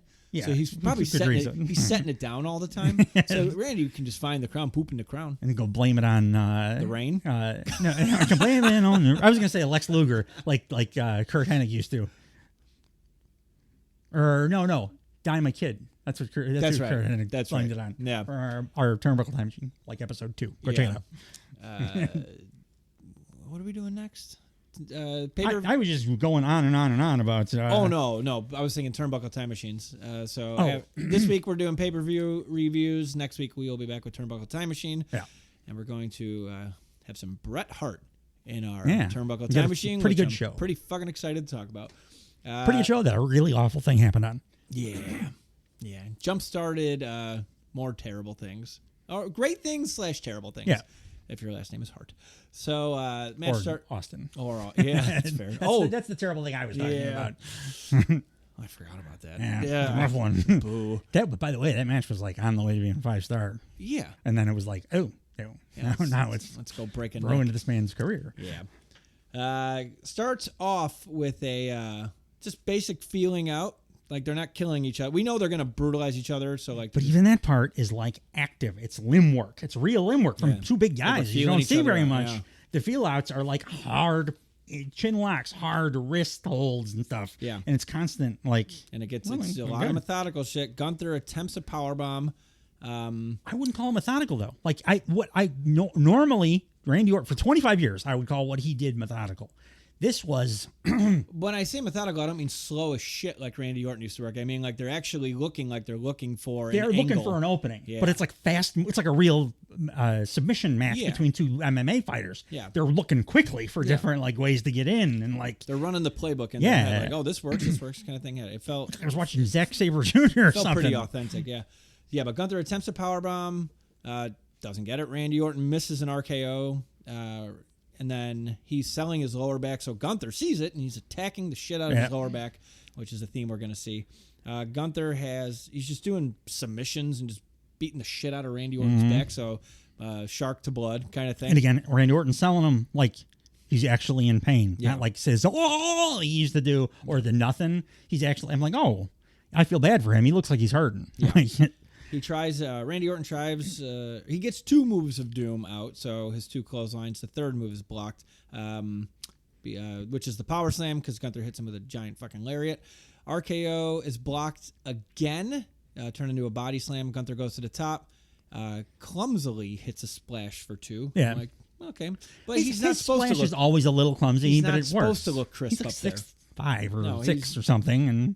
he's a mat wrestler. That's why clumsy works for him when he goes to the top rope, because it's foreign territory for him. Gunther goes to the top rope again, though. Scary uphill. It worked once. Let's fucking do it again. So he rolls through a splash, and then he eats an RKO. But Randy's in too much pain to cover. Forget Randy Orton, who actually does currently suffer from a somewhat debilitating, long-term, very bad back injury. Yeah. Did like 15 back bumps in this match. Yeah. Jack 0. Yeah. Did she have... Well, she just needs to disappear for 18 months and come back full of HGH. Full of HGH and apparently love for professional wrestling that didn't exist for the first 25 years of his career. Yeah. If we can somehow get CM Punk to come back again that night, it's going to be great for us. Yeah. I can't get tired of that guy returning. We should be getting on another one pretty soon. Yeah, we should. So now Randy, and I mentioned earlier, like he's got patterns in his matches, and one of the things he's added, which was always kind of there, but like it's now purposely in every match, is he goes to the outside by the announce table, and he does 2 backdrops on the announce table. Yeah. To Gunther, but Gunther regains control on the outside. He tries to powerbomb Randy Orton outside, but Randy slowly reverses it into a back body drop and then does another back drop onto the table. So like this is just part of his moveset now. He just drops dudes on announce tables, and I love that the announce tables don't fucking break. I do too. It makes it seem like it would hurt more. Yes. So. It also seems like I don't know. They figured out how to make better tables. Yeah. It always looked kind of silly. Like you said, it was like IKEA thing with the pole. Like, Because they put them back it together. would just fall apart like a kid's toy, and then they just reassemble. What are those Duplos? Yeah. Like those big Yes. Legos? Yeah, it would For, fall apart like a toddlers? Duplo toy, Yeah. like a table made out of It Duplo. really did. Gunther gets in the ring. He puts a half crab on Randy Orton. Love being a half crab. So he's attacking both of the injuries, and I just wrote smart. Yep. I got a Deeb half crab and I got a Gunt half crab that weekend. You I'm just spoke it into existence. Yep. And you got a rolling half crab from Roddy too. Yeah, I did. Randy Orton gets out of this and he hits another RKO. And this was like Randy Orton's pretty fucking good at these out of nowhere RKOs. Yeah. And he's like, there was that period of time. He still sucked then, but there was that period of time where he was like, the meme was happening and he was incredible at him. Yeah. But then he kind of stopped doing it forever and people kept saying it. But now he's back. Yeah. And also he's a good wrestler otherwise too, which is even better. And he's all yoked up now, so they somehow look. I don't know. Everything just looks better out of this guy. Yeah. It's amazing what happens when you get surgery and feel better. And are like trying. Yeah. Like, And you're pooping in toilets. Yeah. Yeah. And not in gym bags. The finish saw Randy Orton. So Randy Orton pauses after. So he hits the RKO. It's only for a 2 count. He pauses after the 2 count, and then Gunther just throws him into a crucifix. I didn't mind the sequence here because Yeah. Gunther didn't actually kick out. Gunther slapped him on the super fucked up leg, Yeah. and it made Randy like Yeah. It all convulse, made kind sense. of. Yeah. And that's why he sat up, and Gunther got him into that, like I would almost call it like a pinning combination that he was going for, like a Darby Orange Cassidy. He was trying to do one of those, Yeah. and it just didn't go. It looked like a straight that way. crucifix. Yeah, but like from that laying position, transitioning over to that, and then trying to get your arms down onto like Randy's arms. Yeah. Like I would more than a roll up, I would call it a pinning combination. Yeah. It just didn't go right, and Right. Randy's shoulders never came close to the mat. No, it did not. Not even a little bit. But counted because Gunther got the W, and he is the king of the ring. Triple H is back. He's got more crowns. He gives one to Gunther. He was not an annoying asshole on the show. No, he didn't make it about himself here. Yeah, he was just fine. He was as intrusive as Jack Tunney would Yeah, be. he was fine. He did his part. Byron is in the ring afterwards. I really wanted to give this 5 stars if it wasn't for that single thing at the very end. What did you give it? 4 3/4. Yeah. It's the highest Randy Orton match I ever review. Yeah. Like it was a 5-star match though, but you can't fuck up the pin that bad. And like I can't not, because I stated my standard is I wouldn't change a thing for a 5-star match. Yeah. I would have to change that. You have to do that right. That's like one of the few things that you gotta get. And it's the only thing they missed in the whole goddamn match. Really bummed me out. But it was an unbelievable match. And the match of the show for me by a long margin. Yes. Afterwards, we have Gunther in the ring, being interviewed by Byron Saxton. Gunther, the crowd's chanting, "You deserve it," which I thought was oddly good English for Saudi Arabian crowd. I forgot to say, they were singing Randy Orton's theme, but they only knew the chorus. It wasn't even the full chorus. What was it? It was like 3. They talked to me. They just kept saying, "They talk to me. They talk to me." It would go into, "I hear voices in my head," and then they nothing. "They talk to me," and then like 40,000 people saying, "They talk to me." It makes sense though. Like if you watch like Japanese crowds of Metallica shows, like they are singing all the words, and safe to say, not everyone there's fluent in English. Yeah, no, but like it's funny that it's like 3 words of the song that they like honed. That everybody decided we're going to learn these 3 or 4 words. And then sing those full-throatedly and nothing else in the song. Yeah. Like, It is the most repetitive part of the song. it is. But like, I get what you're saying. it's a pretty simple song. Like I could probably learn a song in French that was as simple as Randy Orton's, and then repeated. If I was going to take the time to learn enough to like chant "They talk to me," Right. at the show, it just came off as pretty funny. All these people like just smiling silently, and then "They talk to me." They talk to me. And Randy was like, "What the fuck's going on here?" Like looking around. Afterwards, he was like, "Oh, happy that you sang my song." But at the time, he was singing the same thing as me. He's like, "This is weird. You're singing like one part of my song over and over and over again." I'm sure if we watched the replay, WWE piped in the France crowd to make it seem like they were. But Gunther's saying, after the crowd's chanting, "You deserve it," probably. He says, "That's very nice, but what I do and do not deserve is none of your business." Mm-hmm. Matter of fact, it feels great to be King of the Ring. It feels even better by defeating Randy Orton in the finals. So what happened today, and then the crowd starts chanting, "You suck," was the apex predator became the prey for the ring.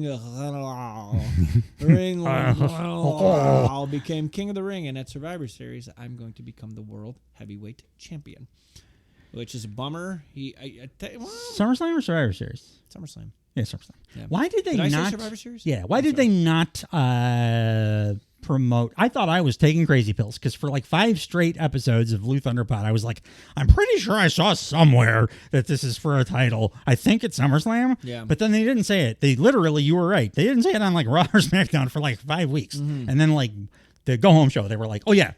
It's the Royal Rumble thing, but for SummerSlam. It was likely reported by Meltzer or something. I must have when the tournament started. You probably saw it somewhere. Why wouldn't they talk about it the whole tournament? It makes the stakes for the tournament 1 billion times higher. I agree.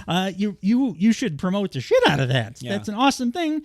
And it's why the Royal Rumble is a big deal because then they're going to get a shot at Mania. Well, now you're going to get that for their second biggest show. They call their second biggest show SummerSlam. Yeah. Now we have a thing that like the tournament matters. I care. I really care because I get to see Gunther in a title match, and I really care because I have to see Nia Jax in a fucking title match. It gives me more reason to cheer in both ways. Yeah. So it's seemingly going to be. What show is Nia Jax on? She's on SmackDown. She's fighting Bayley. Poor Bayley. She's not going to be able to hug Nia Jax. Is she? Or is it going to work like it does with the Rumble where you can choose who you want to face? No. It's your brand. They said that. Is Glasgow before or after SummerSlam? Let's see. Because Drew's going to be the champ, right? Glasgow? If they make him lose twice last time was at he did a big promo on it when he's like, let me do a little geography for you because Americans don't know geography or school system. It was in Wales, which is way up here. You're very good at that accent. Well, I had some practice this week. June 15th, so it's way before SummerSlam. So we're gonna get Gunther versus Drew McIntyre. Sheamus is going to wiggle his way into that somehow. Or by then, maybe CM Punk will have... I don't want CM Punk to beat Drew in this feud. I don't either. Not even a little bit. But I'd still be okay with CM Punk versus Gunther. Oh, yeah. All right, I want CM Punk in the ring. I just don't want a title on him. Yeah. I'm with you. Like, Drew's so fucking undeniable right Gunther now. would be it's going to be a nice program. If you are listening to either of our regular shows or this show, and you are either Drew McIntyre or Gunther, please do not blow another 5-star potential match and finish with shoulders to the mats. And to both of you, I apologize for last week's Thunderpod episode. I did some pretty hardcore accenting on both of those gentlemen. You're Irish though, so you're of the land. I'm a Chicagoan. I'm like a quarter Irish. I'm Polish, Italian, German. Yeah. So you can do all the accents and it's carte blanche. Yeah. I think that's what I did. A German. I did a Scottish. I did no Scottish in me. Yeah. I didn't do the Latino ones because that felt like I would be crossing a line. Viva la Raza. Guys, your last name's not hard. Next and final match, which is the main event of the evening. WWE Undisputed Championship match between Cody Rhodes and Logan Paul. The second they took the U.S. title off the table, this match got like 80% less interesting. Yeah. Yeah, I saw a graphic. I think I mentioned this at the top of the show, but I saw a graphic because I didn't see the show till a couple days later, where Cody Rhodes was laying on the ground and Logan Paul was standing in the ring, and it was like this artsy-looking photo. I'm like, did he fucking win? And like we were talking. I picked him, remember? Cody. It was like a shot in the dark. Cody's the fucking guy to do it. Yeah. Though. Like, I don't know with Cody, and I think I like his title reign because I think it's super plausible that he could lose this thing at any time because he knows how to do business. On bangers. Like, this match was really good. Yeah. He's like putting on bangers every match. Yeah. He's doing what I'm going to praise Swerve for, like on the next pay-per-view that we talk about. Yeah. We'll drop same time as this one. He's doing the workman champ thing, which if you're going to be a babyface champ, that's the best kind you can be. Yeah. It's like what Hangman Page did that I liked a lot too. You just wrestle a bunch of awesome matches. Yeah. Because I can't get mad at you for that. No. Especially when he's working with a guy who claims that he's here for workers' rights. Yeah. But ever since he's been here, I could do that whole promo. I'm not going to. I have watched the Hangman Adam Page CM Punk controversy ad nauseum. It's realized it's probably why I haven't seen the Iron Claw yet. I'm still my main sources of entertainment are I need things you I to see watched Creed. like 5 Creed years came ago. out 15 years ago or something. It's like in my top 50 movies of all time. Creed. It's unbelievable. It's it's made by a great director. It's the guy that made like Black Panther and Fruitvale Station. It's amazing. I haven't seen that second thing you mentioned just now either. Fruitvale Station. What's it, a little indie thing? I wouldn't expect you to see it. That's great too. See it, but Saw Blade Trinity. Yeah, I think I saw that with your brother in the theater. Actually, I know I saw it with your brother in the theater, for sure. Yeah, because we used to go. We used to go to the movies every Monday after Raw. That's good. How long were you guys dating? What's today's date? But the next, the world title match. This match was fucking. Logan Paul is a gift. Yeah. That we didn't expect, and I think they're super grateful that they have, because little light on the heels in this company. Yeah, like the credible heel. He's a incredible heel. He in this match too. He's still not good at it, but he showed like visible improvement at the in between stuff. Like it didn't look cartoonish or silly or like he was deadpanning or anything. Right. Like he clearly has been working on that. So he's working on like the little things too. Yeah. When he's fully formed, it's gonna be something. He's fully formed. when he reaches how many matches has he wrestled? Less than 10.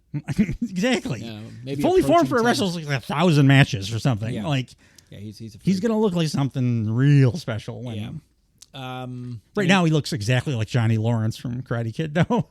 Especially with the headband on. So I was like heel, perfect. Yeah. You'll look like Johnny from Karate Kid. That's good comp. I like that. Bunch of reversals to start and some chain wrestling. Logan Paul blocks Cody's fall down punch like right away. So again, student of the game. Good shit like that. Yeah. Cody holds a delayed suplex. He loses it a little and he bounces Logan off the ropes to readjust into a gourd buster. How about the wrist lock thing they did? They did like a sequence of like that was British chain world. wrestling. It was like more. I would call it more than chain wrestling. It was like watching British like World of Sport, 1980, like counter, and like 5 different style of wrist locks. Yeah. I didn't expect Logan Paul to be able to do that because that takes 2 people. Yeah, they for sure went to IHOP and talked about that. Yeah, over a side of but pancakes. still, it's hard to do for a guy that's got 10 matches, especially when you're It's eating pancakes. Yeah, that's probably harder for him to do than like his incredible frog splash to the table, because that's an athletic thing that he can just power his way through. The wrist lock stuff is like complicated. It's anything in sports, so Yeah. like it's harder to set a pick than fucking do a dunk. Sure, Because like you're a kid and you're, man, how many kids did you see fucking miss pop-up balls when you were playing Little League because they were trying to make like those diving catches? Yeah. Like, asshole, get under the ball. Oh, yeah. Or like me, having a panic attack. The ball never comes to right field. I was a third baseman. Oh. I was pretty good at fielding like the shots at me. Yeah. Pop-ups, I was like, humiliate myself. And then you see like a league of their own. Madonna takes her hat off and catches it in the head. Yeah. You're like, can we do that? It's my dad get real mad if we did that. That we can't. If I took a third strike, my father like had to be hospitalized. He got so angry. I definitely had more than one game where parents came over, other parents, and were like, "Are you okay?" I'm like, "I'm fine." He's just a maniac. He brings his own oxygen. He's never hit me. He doesn't even get mad when I do actual bad shit. Like I could do drugs in front of him. He would like have a nice talk to me. But if I take a third strike, he is happy to like scream at full volume in front of 200 people. Oh man, that's funny. So anyway, back in Jeddah, Cody misses a crossbody, rolls to the outside of the ring, and Logan Paul vaults over the top rope. They keep fighting outside. Logan Paul throws Cody back in the ring, punches him a lot. Does a gut wrench, a standing moonsault. Then he goes to the top. Cody cuts him off. Arm drags him off the top rope. So, and then Logan Paul throws Cody in an octopus. Cody hits a disaster kick to Logan on the apron. And then he follows Logan outside, throws him into the barricade.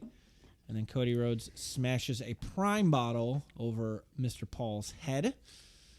This is just this is good so far. Like this, when we talk about this a lot, how matches, like, they build up with, like, I hate you for this reason and this reason. They have, the whole story of this match is Cody doesn't trust Logan and not hit him with brass knuckles. So Logan gives Michael Cole the brass knuckles. And then Cody's like, I don't believe you. None of it really mattered. They told such a good story in the ring, right, that they didn't need any build. No, like, you're right. They did not need any build, but, like, that's my point. The story coming into it was pretty tepid at best. Like just something. And they wrestled like somebody just punched somebody else's sister. But I think even like the intensity worked because it ramped. Because they did do the wrist lock stuff first, and then they tried a different thing, and then a different thing with increasingly more intensity. You know, guess what my favorite Logan Paul spot in this like very spot heavy match was? It's a hint because it's a tough one. It's a sell. It's actually a sell he does. Oh, I have no idea then. That figure 4 sell, he manifests actual tears and screams audibly into the camera essentially. Cody, you're going to break my fucking leg. You're going to break my leg. Like with real fear, not like cartoonish fear, screaming, please don't break my leg. Yeah. I'm like, oh my God, that's like Terry Funk. Yeah. It's amazing. Less than 10 matches. Yeah. Yeah, he's fucking great at this. That's why he's had multiple world title matches. And that's why the Saudi prince is like Logan Paul and everything forever. I mean, he's got like 100 trillion followers on Instagram or whatever, too. It helps.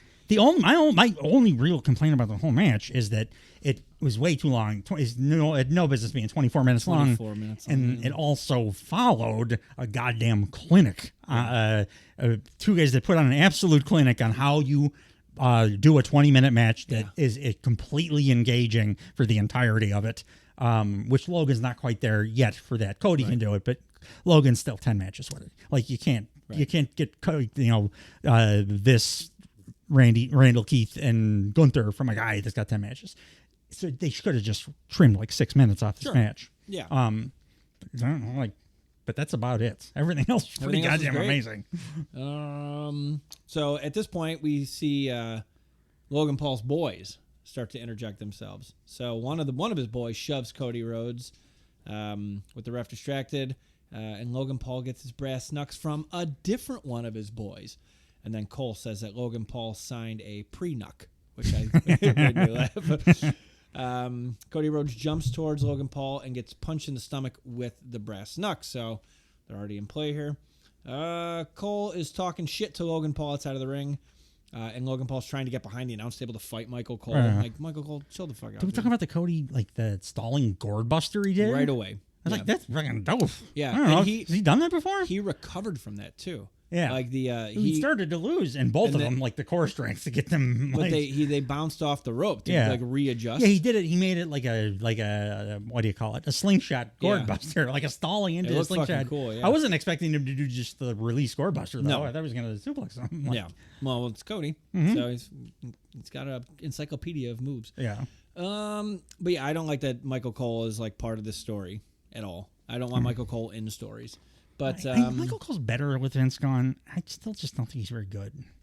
I just don't like him. I don't think he's a good announcer. I don't mind him in his capacity because I'm used to him for the last 20 years. Like the White Sox new announcer, he brings nothing. He doesn't like detract necessarily. He brings nothing. Yeah, it's just vanilla as it gets, and he knows his 25 moves, and he'll say those names, and everything else will say like what a maneuver or whatever, and like, so it's fine. His excitement gets up to a 7. And it never goes below like a 4. Yeah. And that's what he is. Yeah. Well, while he's distracting Logan Paul, Cody Rhodes comes out of nowhere with a tope. Everybody's back in the ring now. And this is where Cody gets Logan into that figure 4 you were just talking about. But Logan gets to the ropes, and then Logan misses a buckshot lariat. Terribly. It's his worst buckshot that he's done. To date. Yeah. But then Cody hit a beautiful cutter, because Cody never fucks up the cutter, man. Hit it for 2. And then Cody tries a fucking vertebreaker attempt. It doesn't land it, though, but Logan Paul reverses it into a crossroads for a 2, which looked cool. Logan tries a splash, but Cody turns it into a final reckoning, just winging at Mr. Goldust over there. Cody goes for Crossroads. Got some super interesting stuff about Goldust coming up on Turnbuckle Time Machine this week, by the way. Tune in next week for our our next show. See, I haven't seen that show in so long that I'm like, it's slowly coming back to me what you're meaning by everything. Can I give you a little bit of homework? It's 2 seconds of homework. Okay. Look up Dave Meltzer's star ratings for the matches. I always do. Something happened. Yeah. He got assaulted or something because none of them make any sense to like a degree that I haven't seen in any of these shows that we've done. Yeah. Like crazy stuff. Yeah, I'm excited. Logan tries final reckoning. I just said that. Cody goes for a Crossroads, and it's reversed, and he's shoved into a corner. Cody gets thrown to the outside. Logan cleans off the announce table, lays Cody on the table, and then Logan gets up and tries to pedigree. He and then he says it's a pedigree for the Logan Paul Levesque era. Cody Rhodes punches to block, and he hops on the barricade next to the announce table, and he jumps backwards, and Cody cutters Logan onto the announce table, which did not break. They still love it. Yeah, hopefully they fortify the shit out of that thing. Gorilla glue all over the place. Cody cleans off another announce table, and then Logan punches Cody in the face and knocks him out because that was his gimmick forever, especially with the Roman angle. Apparently, he has a titanium steel-plated hand. I didn't know that. It's a surgery thing. Sure. It doesn't really happen. No. It's like Lex Luger with the steel Titanium thing forearm, and the titanium forearm. Yeah. Logan places Cody. Really just gives you like joint pain when it's cold outside. And it wins you potentially world championships in the Middle East. Logan puts Cody on the table, and then he frog splashes him from the top rope through the table effortlessly. Did you see the coolest thing about this was the drone, and it was a little contrived that he did the prime bottle with and then did his thing, but the drone shot, and then 2 days later, Logan Paul posted on Instagram, he's been trying to get Hunter to book that exact thing for like a year. That angle? That the drone, that actual shot, that actual moment in the show. He's like, great, it'd be incredibly cinematic. I think it'll look beautiful. And it won't it's just a basic drone shot, but if you do it circling the ring while I'm doing a dive to the outside, I think it can look incredible. And it looked absolutely incredible. Right. But that shows me that the guy's got a pretty good mind for wrestling, how to not just broadcast, but how it looks to the fans as well. And he's thinking about creative things and about change and stuff, which again, 10 matches in, he's trying to change things for the better. Right. Just wish he would pay back all those people that he ripped off. For another day. So Logan Paul throws Cody back in the ring, and then he hits a frog splash on Cody for a 2. And then he lifts up Cody, says he hates him, punches him more, throws him in the corner. Cody gets up, or he gets his boot up when Logan's running after him. Logan Paul throws Cody into the corner again, but the ref is there, gets a little smushed, and then Logan Paul tries to splash Cody Rhodes, but he gets the ref also. So the finish of this match saw in all caps, I wrote, a motherfucking vertebrae with the ref now down because he's been hit a couple times. Cody tries to get the ref. Logan Paul low blows Cody, puts on the brass knucks, and the local guest ring announcer grabs Logan's foot, distracts him, and I guess it was a comedian, like a local Saudi famous comedian. Probably like a jester that the evil monster has come out and act like a fool, hit himself in the face with a pie. He was the Frank Caliendo of Saudi Arabia. Logan Paul yells at him, like, who the hell are you? Goes to punch Cody Rhodes. Cody catches his fist and says, I'm Cody Rhodes, bitch. It was so corny, and I loved it. It was like the corniest, dorkiest, Cody-ass thing I've ever seen. Yeah, it's great. He's like the anti-MJF in a good way. Yeah. They're just BFFs. So. And then it was 3 Crossroads for a W, and then the show ends with Cody celebrating his championship win. I went 4.5 stars. If they either cut 6 minutes from this or don't put it on right after the match, they put it on right after, and it's 4 3/4. Logan still needs to work a little bit on like just the stuff that you can't do great with 10 matches under your belt. Right. The stuff that Cody's wonderful at, the like always being in character, in between, making everything in between the big spots and even the small moves like feel like it makes sense, or you're doing a thing that your character would be motivated to be doing. That'll come with time for him. But then he'll start getting his 5-star matches, because 5-star matches are in his future. Yo, for sure. Yeah. That was King and Queen of the Ring. Of the Ring. I enjoyed this show so much. I gave it 1 1/4. I know, and that's accurate. But I even enjoyed the Nia Jax match, because I got to see Lyra Valkyria do a bunch of shit that I've never seen a person do before. And now we just wait until she comes across super athletes on the roster. We get Bianca Tiffany against like those big athletic bases against Lyra and that like Darby Allin offense. Yeah, fuck yes. Yeah, she's got women's wrestling is awesome it's right on fire. now. It's on fire right now. It's just it's awesome. Yeah. So yeah, good show. Great show. I'm glad that Sami Zayn convinced me that I can watch and enjoy a Saudi show. I still don't always feel great about it when it's on, because it's some of the weirdness there, but I allow myself to enjoy it, and this is the best one by 100 million miles they've ever put yes. out there. It wasn't quite as good as the Greatest Royal Rumble, but WrestleMania 17 wasn't. We did almost see a man die in the Goldberg and Undertaker match, too. Yeah. Well, when you have the elderly fighting 110 degrees, that's what happens. But yeah, no, really great good show. Really good show. It was a nice weekend of wrestling. Kind of long for the other one. This one, short. So that balanced out pretty nice too. Yeah. So yeah, I think we both are pretty happy with what we got from Jeddah, Saudi Arabia, and the King and Queen of the Ring. Please go check out our Double or Nothing AEW pay-per-view special, which will be dropping at the same time as this, and which we will be recording right now. Thanks, guys. See you next week. Goodbye, everybody. Bye-bye. Goodbye.